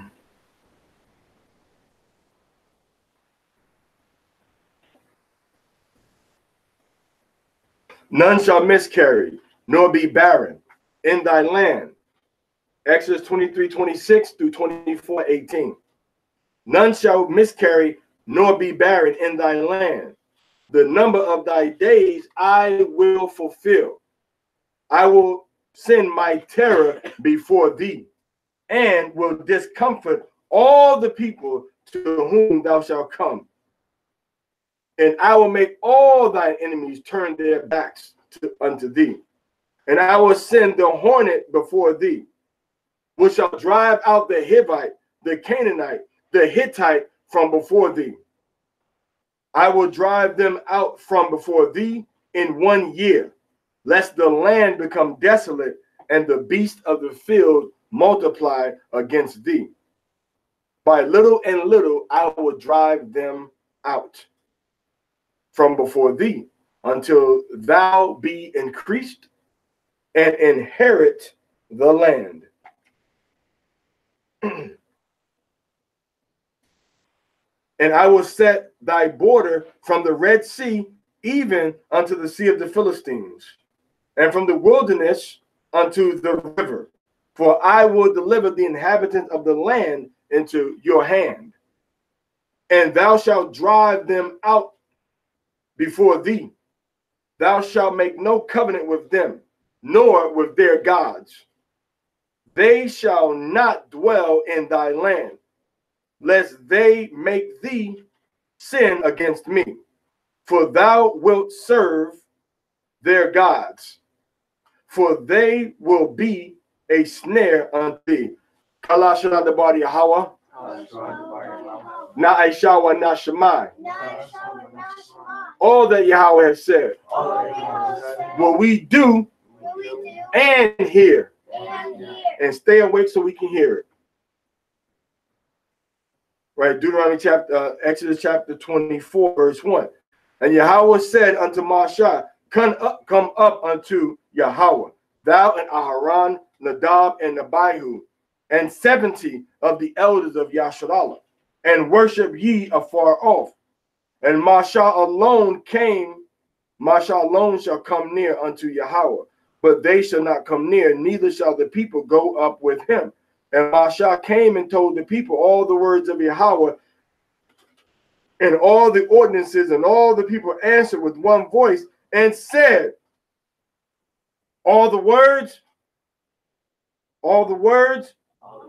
which Yahweh has spoken will we do. All right. And Moshe wrote all the words of Yahweh and rose up early in the morning and builded an altar under the mount, and 12 pillars according to the 12 tribes of Yasharallah. And he sent the young men of the children of Yasharallah, who offered burnt offerings and sacrificed peace offerings of oxen unto Yahweh. And Moshe took half of the blood and put it in the basins, and half of the blood he dashed against the altar. And he took the book of the covenant and read it in the hearing of the people. And they said, all that Yahweh has spoken, will we do, and hear. Kala Shara, the body Yahweh, Naisha, Wanashamat. Now, I know a lot of y'all was wondering where we get that from. And that's where we get it from. When we read the Torah, we read the law, when we see that the Most High ends that chapter in the word that he was speaking to us, we come back into covenant with him to make ourselves more responsible for our actions before Yahweh. Con? And Masha took the blood and sprinkled it on the people and said, behold, the blood of the covenant, which Yahweh has made with you in agreement with all these words. Then went up Masha and Aharon, Nadab and Abihu, and 70 of the elders of Yasharallah. And they saw the Alahayim of Yasharallah, and there was under his feet like of a paved work of sapphire stone, and the like of the very heaven for clearness. And upon the nobles of the children of Yasharallah, he laid not his hand, and they beheld Alahayim, and did eat and drink. And Yahweh said unto Masha, come up to me into the mount and be there, and I will give thee the tables of stone and the law and the commandments which I have written, that thou mayest teach them. And Moses rose up, and Joshua Yahushua his minister, and Masha went up into the mount of Alahayim, and unto the elders he said, tarry ye here for us until we come back unto you. And behold, Aharon and Hur are with you. Whosoever hath a cause, let him come near unto them. And Masha went up into the mount, and the cloud covered the mount. And the glory of Yahweh abode upon Mount Sinai, and the cloud covered it 6 days. And on the 7th day he called unto Masha out of the midst of the cloud. And the appearance of the glory of Yahweh was like devouring fire on the top of the mount in the eyes of the children of Yasharallah. And Masha entered into the midst of the cloud and went up into the mount. And Masha was in the mount 40 days and 40 nights. Kalashra the body of Yahweh. Naishawa Nashemai. All that Yahweh have said, what we doing here. All right, so just a little recap on this. I want to point out something. The Most High said that these people were our enemies. All right, these people were our enemies dealing with the Hamite nations, which a lot of these Canaanite nations today are a lot of the people that are in South Africa. Not all of them, but a lot of them. All right, Israel got this thing now where they want to make everybody in Africa an Israelite now.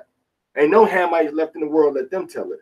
Now, another thing I want to show you is that when you look at this verse 31 and it says the Red Sea, the problem is that in the Hebrew it does not say Red Sea.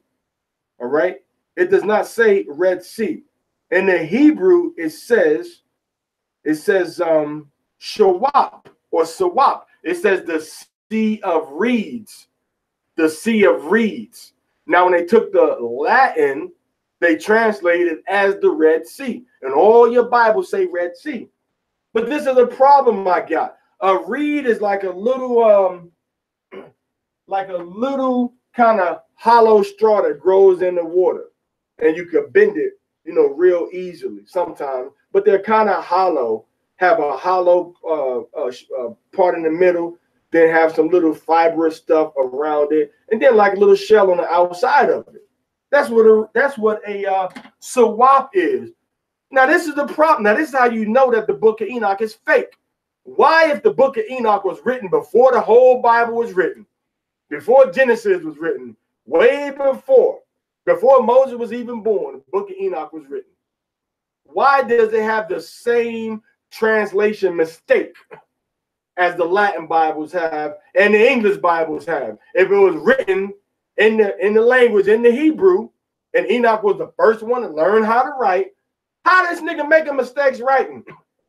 The same mistakes you got in the English Bibles, the same mistake you got in the Spanish Bibles, the same mistake you got in the Latin Bibles where it say the Red Sea. When the Hebrew says, it says right here, where is it at? It says Mayam Sawap, which means the waters or the water of reeds, of the reed. You see that? So how we got the same translation error, man? So it's little things like this that brothers don't think about when they hear a new doctrine from a new book that sounds good. Well, if that's the daggone case, we might as well all believe in the Book of Mormon too. We might as well believe in the Book of Mormon too. If we're going to believe anything that relates back to the Bible, that gives some good information that the Bible is not really, you know, very specific about. You see that? So now we got to look at this thing, you know, the right way, man. We got to go and base everything from the Torah, all right? So another thing, the Most High said, don't make no covenant with them other gods, man. So how are you going to be an Israelite and you trying to tell people to come to Israel and you making covenants with Muslims that worship a totally different other God and wanting us to live amongst them people, man? Making covenant with idolaters, man. What kind of madness is that? You're making a covenant with idolaters. But that's all right. King David, Yahushua, they're going to straighten everything out, man. And all you brothers and sisters are gonna find out you've been wasting your time, man, because you're chasing a pipe dream. See, the problem is that a lot of y'all trying to fit in. A lot of y'all want to be a part of something. A lot of y'all came from a gang, or you might have came from a broken family, or you might have come from a big family, and you're trying to fill in that social void. And you thinking that the way you're doing it is the right way. And you just kind of going along with stuff that's wrong and that you don't agree with just because you want to fit in, man. Well, you're a coward, man. The Most High gonna get you for that, man. The Most High ain't playing no games with y'all, man. The Most High gonna get you. All right, so we in chapter 24. Well, I'm sorry now, Hezekiah. I just finished reading verse 24, Hezekiah, man. So my bad, man. I don't know if you're still asking, you know what? I don't know if you're still asking, you know what chapter and verse, you know, we're in. But yeah, we in a different. We in the. I'm at the end of the chapter. I'm just doing like a little recap now, man. Yeah. So where I started in I'm doing the last section now, right? So I started in verse 26, right? Okay, so now that so we got that error right there. So now another thing I want to touch upon is the Most High had 70 elders. Now these 70 elders was men that was judges and officers among the people that got set up back in Deuteronomy, back in Exodus chapter 18. These are men that knew the law, men that were using and walking in wisdom. Walking in wisdom. This is a nation. So as a nation, man, we got to respect what the elders got set up. And when the elders need something to do the work for the nation, then you men that's under the elders in this nation got to supply that need, man, especially when it comes to manpower to do this work, man. And we need a lot of manpower in the Eastern Hemisphere because y'all flooding the streets of America, but I don't see nobody jumping up to go to Kuwait. I don't see nobody trying to go to Oman. I don't see nobody trying to go to Iran. I don't see nobody trying to go to Pakistan or India. Everybody want to go to a next city and come into a neighborhood near you in America. But the Most High Yahushua said, my sheep are in the whole world. He said, go you therefore and teach all nations, man. So why we ain't doing that? Well, we ain't, but me and some other brothers are. And the main brothers that's leading the charge in doing this, man, just happen to be Gadites and Benjamites. Gadites and Benjamites, man. All right, so we got to take this gospel to the whole world, man. We got to go over to Greece. I've communicated. I've communicated with people that are Israelites in Greece, whose ancestors came there in slavery, and they've been there for hundreds of years, that live just a few miles away from Thessalonica, that live just a few miles away from where the Thessalonians letter was written, man.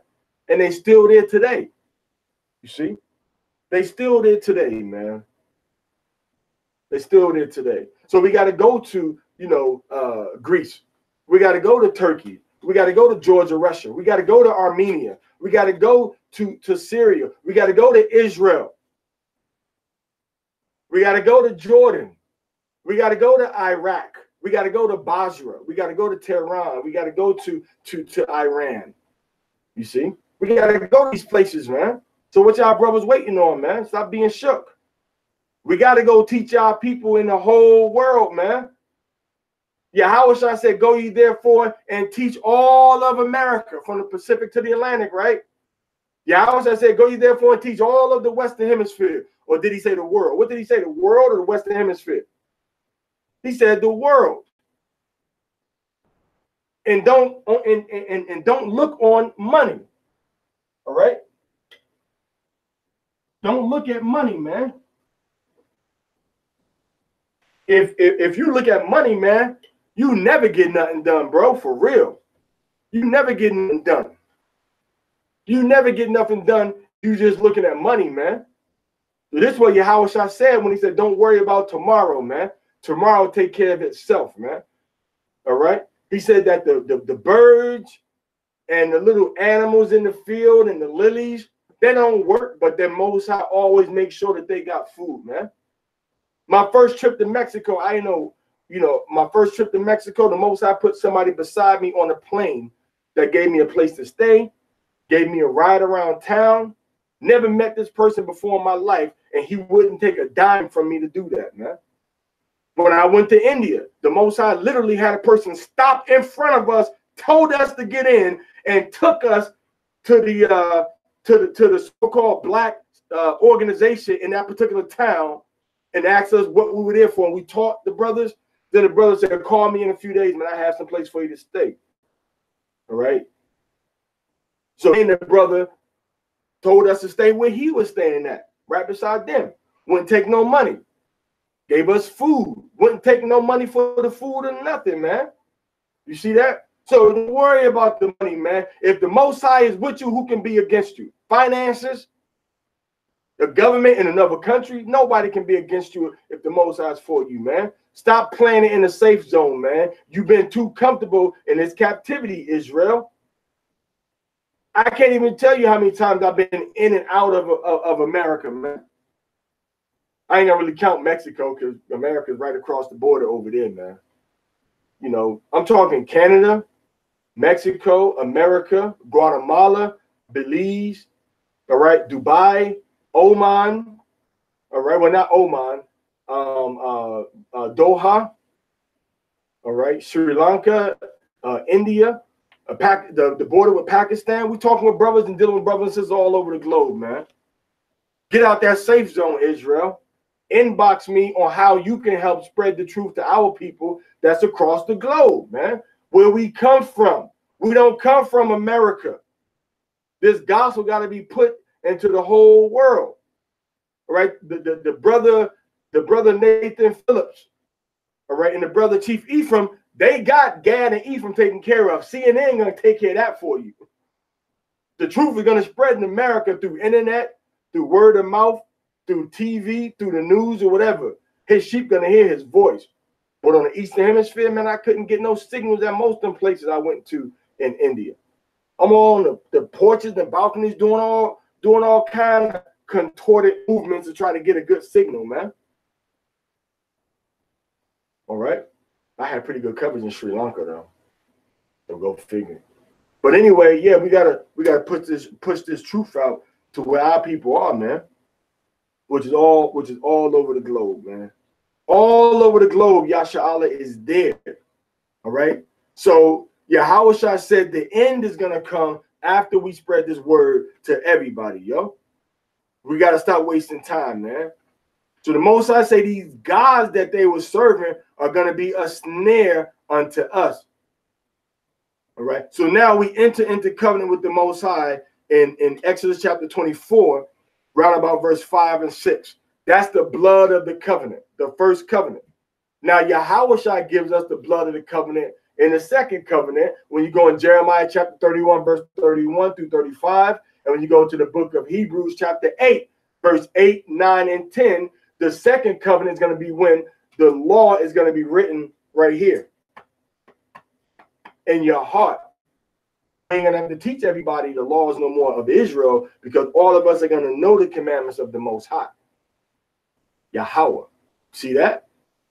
So we ain't in that yet. We in the transition phase. Now we covered by grace, because we kind of transitioning from the first covenant to the second covenant that we're going to enter in fully once we get in the wilderness. Okay? So now the blood of the covenant we entered into, and we told the Most High, we said all that Yahweh have said will we do and hear, which is Kala Shada Dabadi Yahweh Na Ishawa Na Shami. All that Yahweh said will we do and hear. So now the Most High told them to take these 70 elders, which was the structure and the order, which before I went on my tangent, right? That's where I was at. The Most High said, take these 70 elders and go into the mountain. Who were the 70 elders? These were the council that was working with Moses to govern all of the nation of Israel, that decided who needed to do what, when, and where. See, these men you got don't belong to you, man. Your life don't belong to you. Your life belongs to Yahweh Shai. Your life belongs to this work. So if there's a need for this work to be done, all right, in Boise, Idaho, then doggone it, you got to go up to Boise, Idaho, man. If that's where the need is done. That's where the need for the work to be done is at. But the problem is that literally, I ain't talking no exaggeration, from California to New York, from Seattle, Washington to San Diego, from Miami up to New England. We got brothers in all of them four corners and in the middle of the country. When are you going to see that we have to go outside of America? We got to go to South America, Central America, the Caribbean, and we got to go into the Eastern Hemisphere, into Asia, into parts of Europe where we haven't been brought the truth yet, and into Africa where we haven't been brought the truth yet. We got to go wake up our people wherever they are. So that's where the 70 elders came in at, and that's where the elders nowadays come in at. But we got to get together and wake up our people. Okay? That's what the 70 elders' job was. So now, okay,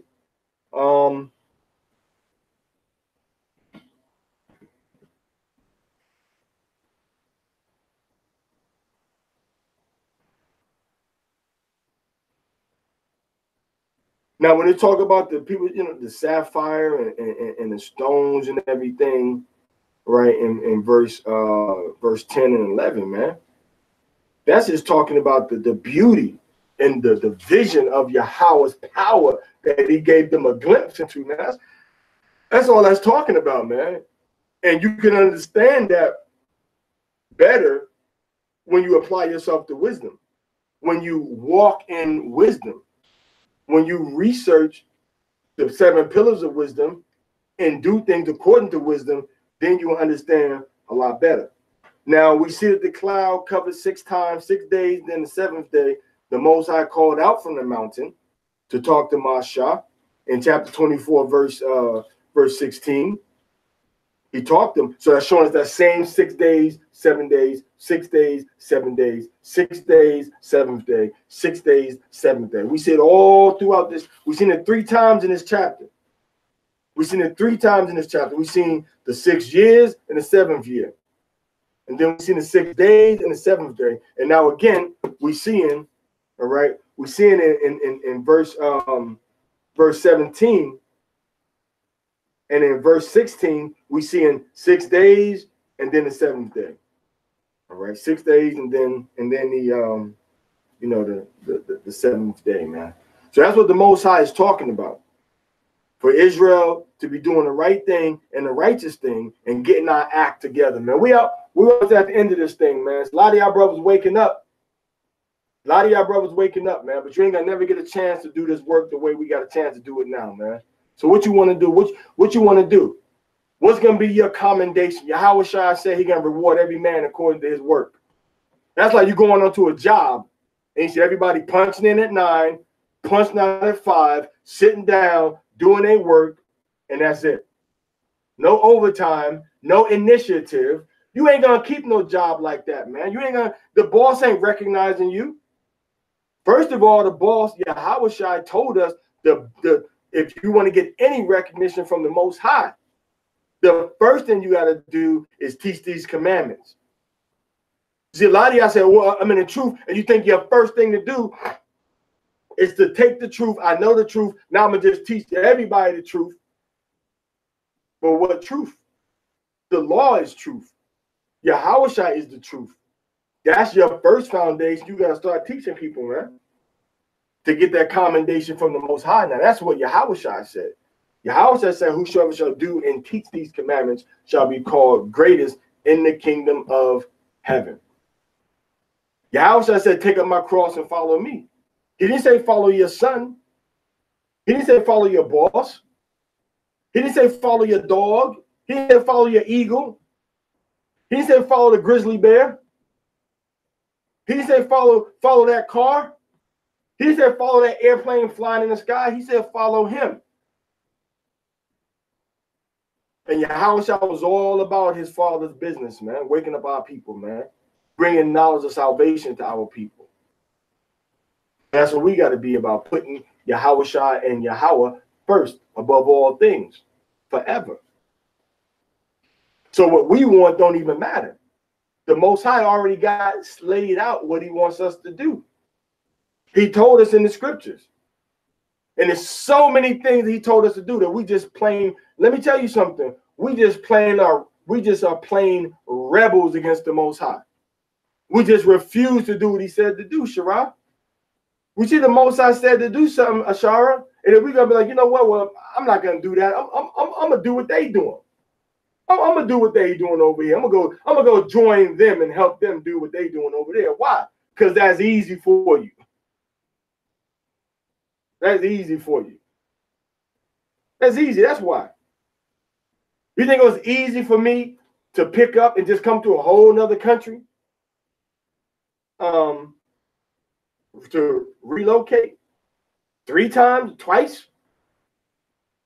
You think it's easy for me to bring and be responsible for brothers coming from all parts of America and from different parts of Mexico here to sit and learn every day of the week for 2 months? Being responsible for a group of men that want to learn the Torah, learn about wisdom, learn about the history, learn about the Hebrew. You think that's easy? Nah, it wasn't easy, man, but it got to be done. See, a lot of y'all have let the camps be the new church. I'm going to just join me a church and I'm going to go and witness on the streets. That's the same thing, right? I'm going to just join the church and I'm going to go witness on the street.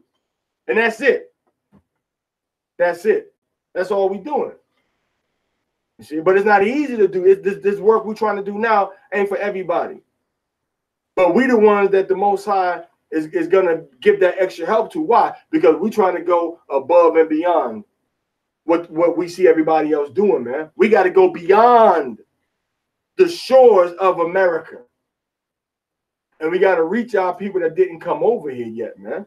I got pictures all up and down my timeline I put today of people that's in Oman and people that's in, where's the other people at? People in Oman. And I think I know I put Oman in there. Muscat, Oman. But I put it on my page. And then Mecca. All right. Brothers that were taken from all the different places, or from India and from Iran, and they put them in Mecca as slaves, Israelites. And they're still over in Saudi Arabia now. They're still over Iraq and Iran now. But you don't care. You don't care. You got to get you some money. You got to keep your good job. You got to pay your bills. You don't care about inconveniencing yourself to do the work of the Lord, Yahweh. What do you know about that? Yeah, we're going to go do this on this day, this on that day, this on that day. Then I got to go be with my wife and my children. Got to go grocery shopping, all right? Then I got a ball. My son I'm a soccer dad, so my son got soccer on this day of the week. You ain't inconveniencing. Yahweh Shah said that he had no place to lay his head, man. Here you are with a safe, warm bed at night, food on your table, roof over your head, no inconvenience, got your whole day, your whole week is laid out for you. And you got the nerve to think that you really are being accounted for in the kingdom of heaven, man. What are you doing? Doing the same thing everybody else is doing. See, Yahweh Shah was all about going that extra mile, man. Paul was going that extra mile. Peter went from Israel into the place where we used to be slaves, man. Peter went back into Babylon to teach our people there. Peter went back into Babylon. And history has it that Thomas went down into India some kind of way. That's what history says. Paul went into the lion's den, and they tried to murder him several times, man. But nah, you rather teach on the streets. That's cool. See, this is the thing. We've already taught on the streets for every day of the week for years in all kinds of cities, man. We already done it, and we know where the righteous fruit comes in at. The righteous fruit comes in when you focus and you base a man on the Torah. That's the only way you're going to get righteous fruit. And you get them on the street, or you get them passing on the street, or you get them on the YouTube, or you get them from Facebook or whatever. But if a man don't want to walk inside the Torah, that's a man that you need to just wash your hands with and keep on moving, man. But the scriptures talk about the 70 elder. Yeah. Learn another language so you can mentor the people in their language, yo. But hey, I mean, like real talk, Trayvon, I thought the same thing, man. But man, when I went there, the most I had people waiting on me that spoke English, man. Don't even trip on the language. No, you don't. I would say no, you don't. It's good to learn another language, Trayvon. That's very good. But we in the fourth quarter now, man. We're in the ninth inning, bro. We don't have time to sit back and learn another language, man. Now, as you go along, you can learn little different pieces. Like I learned how to say the Shema in Marathi, which is one of the languages that our people speak in Konkani, that our people speak in England. Aika Yasharallah, Yahweh Amsadeu, Yahweh Yakuts, which means Hear, O Israel, Yahweh our power, Yahweh is one. That's how you say it in their language. So when you say that to them, it hit their heart. You say Aika Yasharallah, Yahweh Amsadeu. Yahweh our God, Yahweh Amsadeu, Yahweh Yakuts. You see that? So when I say that to them, it hit their spirit like, yo, this dude is talking our language. And then somebody's there that can speak English. It was always somebody there that could speak English, man. When I went to Sri Lanka, somebody spoke English. When I went to India, somebody spoke English. All right. Now down here in Mexico, I speak Spanish, so that's not an issue down there. When I was in Guatemala, I spoke Spanish. That wasn't an issue.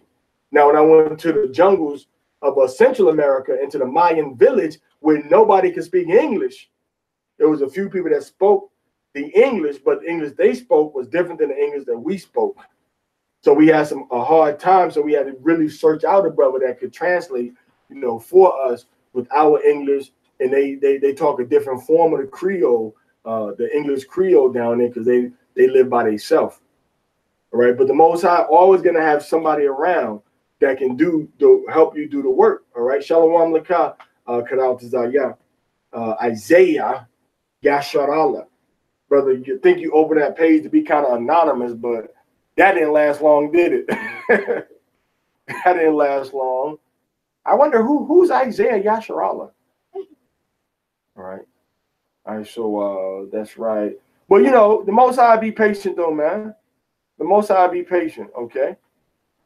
The Most High is patient with us. I love you, brothers. But we gotta get this work done, man. And it goes beyond America, man. Hey, man, Yahweh shall to tell me, well done, thou good and faithful servant. Yahweh Shai say going to reward every man according to his work. Now, if you see a work being done and you just get in line and do what everybody in front of you is doing, what kind of reward you going to get? Now, if you see what everybody is doing, you say, you know what? Everybody's over here doing this over here. But nobody's over here doing nothing over here. Why don't you go over here and do the work, bro? Like, it's like, that's how you should know. It's the Most High that got to really put you in this thing, man. Because how are you going to know the Most High said go and teach other people everywhere, but then you literally do not go and teach anybody outside of where you was born? I mean, literally. And you want to, but you can't. Man, you can get over into England. Now, Trayvon, you live in New York, man. You can get to England. You got your daughter and you got your red and stuff, but you can get to England, man, from New York for like $170 one way. For just $170 one way. Right? And I know some people in London and some people up in Scotland, man, that could take you in and you can do the work up there for 2 months or 6 weeks or something, man. 6 weeks. You see that?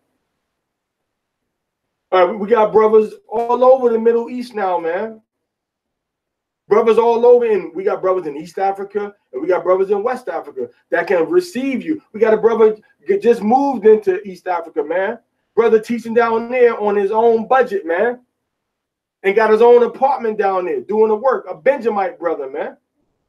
So we got brothers that's actually moving into the Eastern Hemisphere, man, to wake up our people over there. So everybody don't have no excuse. Nobody got no excuse, man, because we got brothers in strategic positions, and we getting more brothers in more strategic positions to do this work.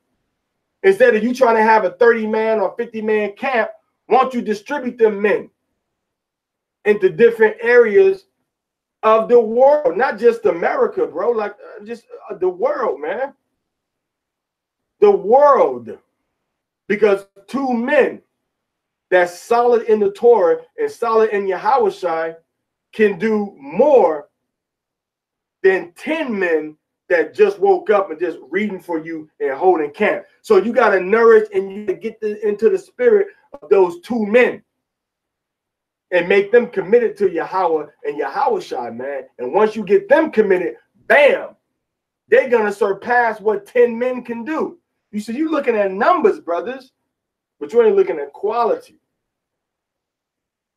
Can them brothers hold a Sabbath service? Can them brothers teach the Torah like we get up here and teach, you know, every Sabbath? I'm sorry, Trayvon. My secretary just told me that a trip to London one way right now is $150. And what date is that? That you want to go on February 18th? You can get a ticket to London for $150. Ticket from New York to London from JFK, right? All right, from JFK, because LaGuardia is domestic. JFK is an international. So you can leave from JFK and go to England for $150, B, and you be there waking up Yasha Allah. Hello, did you know that you're an Israelite? Your people are part of the 12 tribes of Israel. You've got to come back to the laws of the Most High. Yahweh is the true name of God. It's not Ahia. It's not God. It's not Jesus. It's not Lord. The name of the Most High is Yahweh, and it means He is in the Hebrew. And these are the letters of the name. You have the Yod ear, which means and. You have the Ha'ah ear, which means to behold. Okay, and you got the Wawa ear, which means a little peg. And you got the last letter, which is a ha ear, ha which means behold again. So his name is Yahweh. So yeah, Trayvon, you go over there and teach your brother, man. And you know, brother gonna be like, yes, my brother came over here from the States, Trayvon Samuel, and he woke me up. He tell me who we are. And he said we've got to come back to the laws of the Most High, that Christ is a so-called black man, that I'm not a so-called Jamaican living inside of England, but that I am from the tribe of Benjamin. You see that? You go teach that brother, man, and that brother gonna go teach other brothers, Trayvon. So let's make it happen, huh? Get motivated, team. Let's make it happen. Go ye therefore and teach all nations. You see what I'm saying? So now, man, so we got another thing we got to do, right? We got to do the Jeremiah. Please say the Yah, right? We got the book of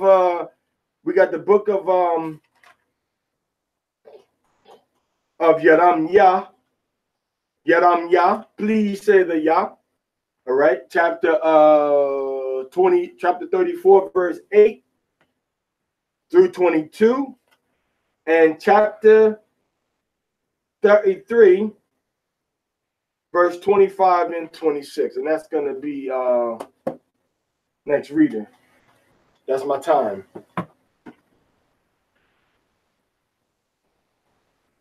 Amar ban Parashah ban Gad ban Eshala. Amadwa, Badakwa. Yabraka kam Yahweh Bashem Yahushai. Yabraka kam Yahweh Bashem Yahushai.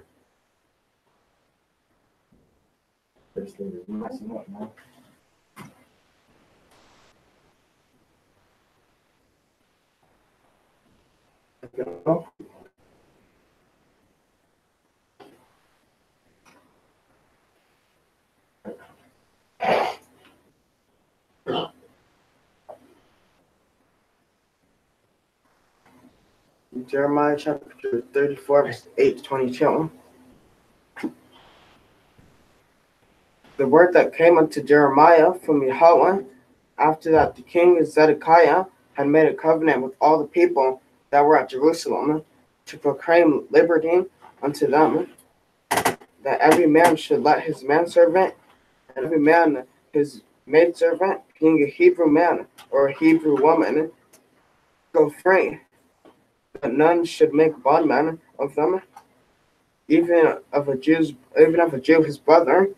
And all the princes and all the people hearkened that had entered into the covenant to let every one man his servant and every one maidservant go free, and not to make bondwomen of them any more. They hearkened and let them go. So they were holding their people, man. They were holding their people in captivity. They were holding their people as bondmen forever without doing it the lawful way that we see in the book of Exodus. Just making them be a slave. Go ahead.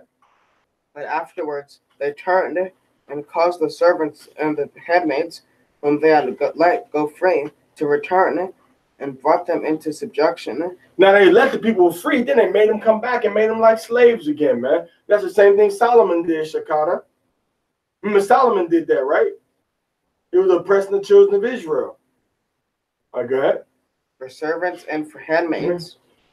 Therefore the word of Yahweh came unto Jeremiah from Yahweh, saying, Thus saith Yahweh, the Elohim of Yashar'Allah, I made a covenant with your fathers in the day that I brought them forth out of the land of Egypt, out of the house of bondage, saying, At the end of 7 years ye shall let go every man his brother that is a Hebrew, that hath been sold unto thee, and that hath served thee 6 years. Thou shalt let him go free from thee. But your fathers hearkened not unto me, neither inclined their ear, and ye were now turned, and had done that which is right in mine eyes, in proclaiming liberty to every man his neighbor. And ye had made a covenant before me in the house whereon my name is called. But ye turned and profaned my name, and caused every man his servant, and every man his handmaid, whom ye had let go free at their pleasure, to return, and ye brought them into subjection to be unto you for servants and for handmaids. Therefore, thus saith Yahweh, ye have not hearkened unto me to proclaim liberty, every man to his brother, and every man to his neighbor. Behold, I proclaimed for you a liberty, saith Yahweh, unto the sword, unto the pestilence. So Moses said, you don't want to do your people right? I'm going to bring a sword upon you. I'm going to bring bugs and famine upon you. Go ahead. And unto the famine, and I will make you a horror unto all the kingdoms of the earth. And I will give the men that transgressed my covenant that have not performed the words of the covenant which they made before me, when they cut the calf in twain, and passed between the parts thereof, the princes of Judah and the princes of Jerusalem, the officers and the priests, and all the people of this land that passed between the parts of the calf. I will even give them into the hand of their enemies, and into the hand of them that seek their life. And their dead body shall be food unto the fowls of the heaven, and to the beasts of the earth.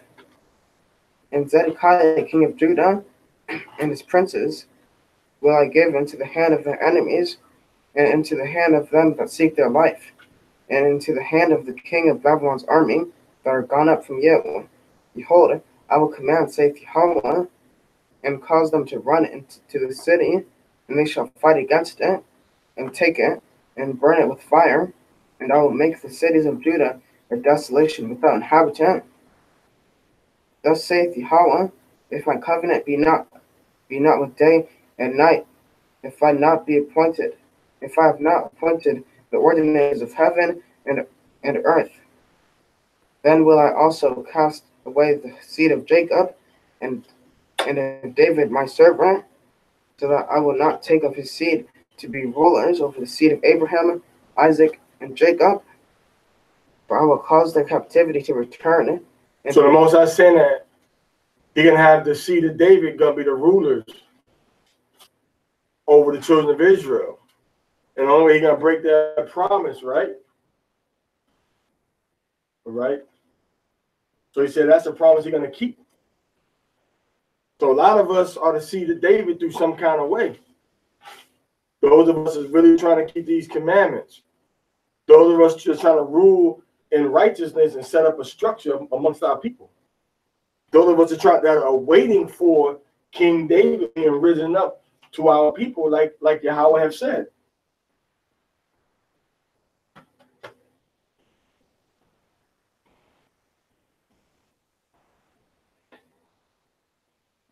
Go ahead. And will have compassion on them. Why'd you stop? Go ahead.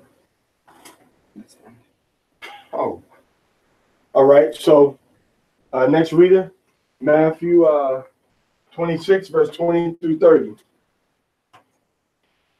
All right, Shalom, Prazan, on God, like Inshallah. Marba, Rock, Yavar, Kami, Haba, Shemi, Al Shai. Yabalakakali, how about Shemi, how Shai?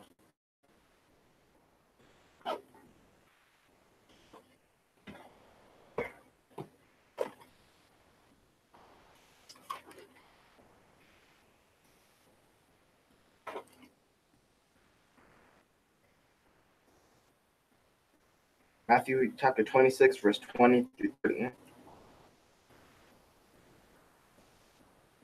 Now when the even was come, he sat down with the 12.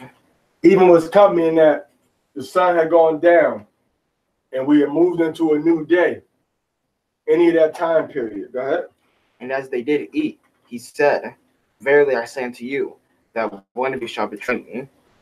And they were exceeding sorrowful, and began every one of them to say unto him, Lord, is it I? And he answered them and said, He that dippeth his hand with me in the dish, the same shall betray me. The Son of Man goeth, as it is written, but woe unto that man by whom the Son of Man is betrayed. It had been good for that man if he had not been born. Then Judas, which betrayed him, answered and said, Master, is it I? And he said unto him, Thou hast said. And as they were eating, Yahushua took bread and blessed it, and brake it, and gave it to the disciples, and said, Take, eat, this is my body. And he took the cup, and gave thanks, and gave it to them, saying, Drink ye all of it, for this is my blood of the New Testament, which is shed for many. Just like we read earlier. All right, we read earlier about the blood of the covenant. Now Yahushua is showing us now how his blood is the blood of the new covenant. All right, Lindbergh Sadasi, I appreciate you being with us for For 2 hours, man, you still here. Shalom, shalom to you. All right, so now Yahushua is giving us the flip side of that. Where this first covenant was with an animal. The second covenant is like metaphoric, where my blood is the blood that you coming into covenant with the Most High. But it's being used as wine to represent that blood. Which means now we're consuming. That covenant is in our bodies now. It ain't just being sprinkled on us, but we remembering it every time when we drank that wine and ate that bread. Especially around the Passover season, Naida. Especially around Passover. Okay, Zayatan? Especially around Passover when you have the blood and the wine and the bread. We got to remember Yahushua and what he did for us and the sacrifice that he made for the children of Yasharallah. Go ahead. For the remission of sins. Uh-huh. But I say unto you, I will not drink henceforth of this fruit of the vine until that day when I drink it new with you in my Father's kingdom. And when they had sung, and this is verse 30, and when they had sung in him, they went out into the Mount of Olives.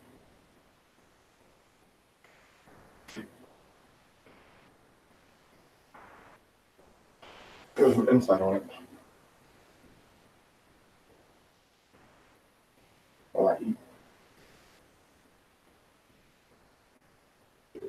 Yahushua said that once we get out of our captivity, once we're set free, but he would drink the wine with us, with his disciples,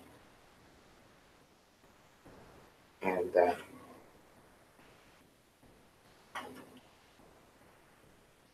but until that day came, that he wouldn't drink the wine. Right. That's right.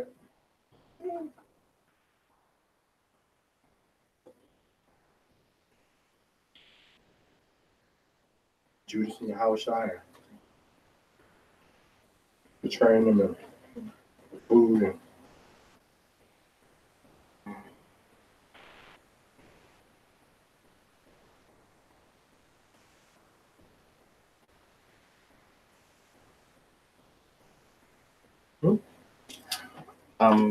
Yahushua said that whoever was the person that ate the bread, that was the person that betrayed them, that betrayed him.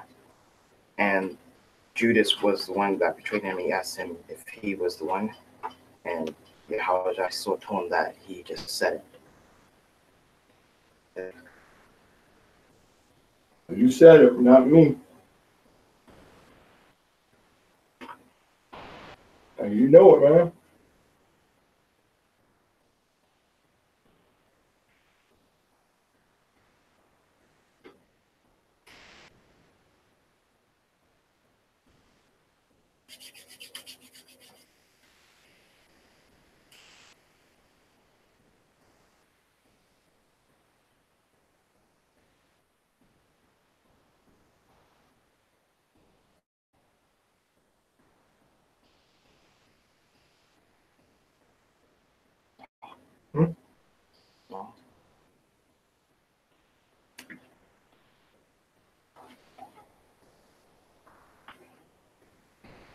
All right, so I'd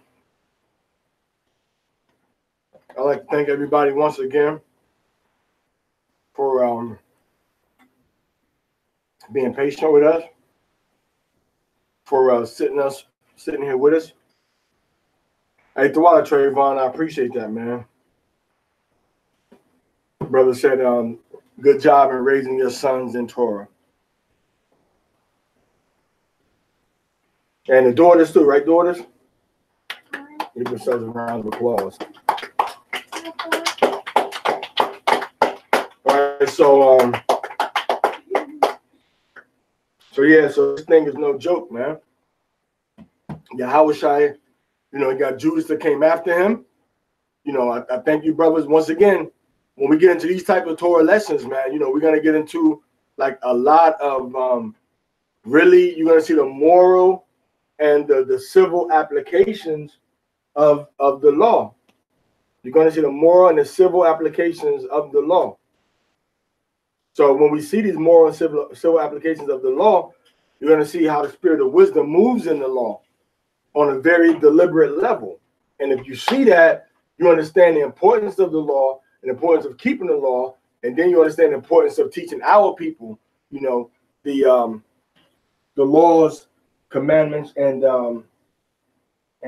statutes, all right, you know, of the Most High, man.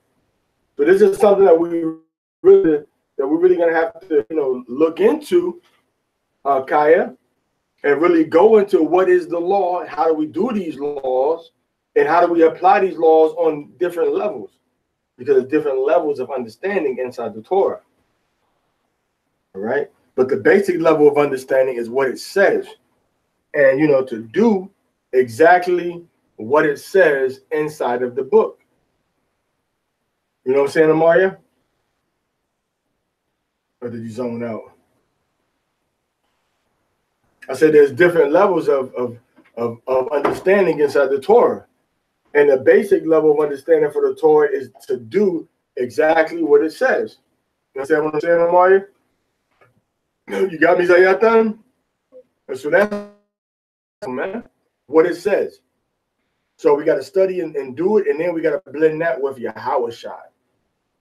Know about Yahweh Shai, man, and what he said to do.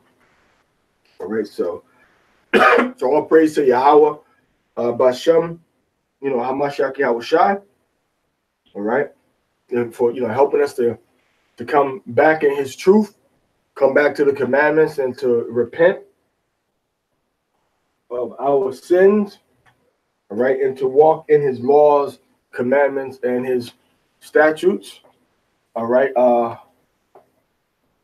okay, Haram, ya todo se acabó. Estamos terminados hoy. Lo siento, hermano, pero hace mucho tiempo que hemos estado aquí estudiando y hablando sobre la Torah, y vamos a estar en este mismo canal mañana para la primera sección de la Torah, que sigue después de este. Vamos a empezar con el capítulo, yo creo, capítulo 25 de Éxodo.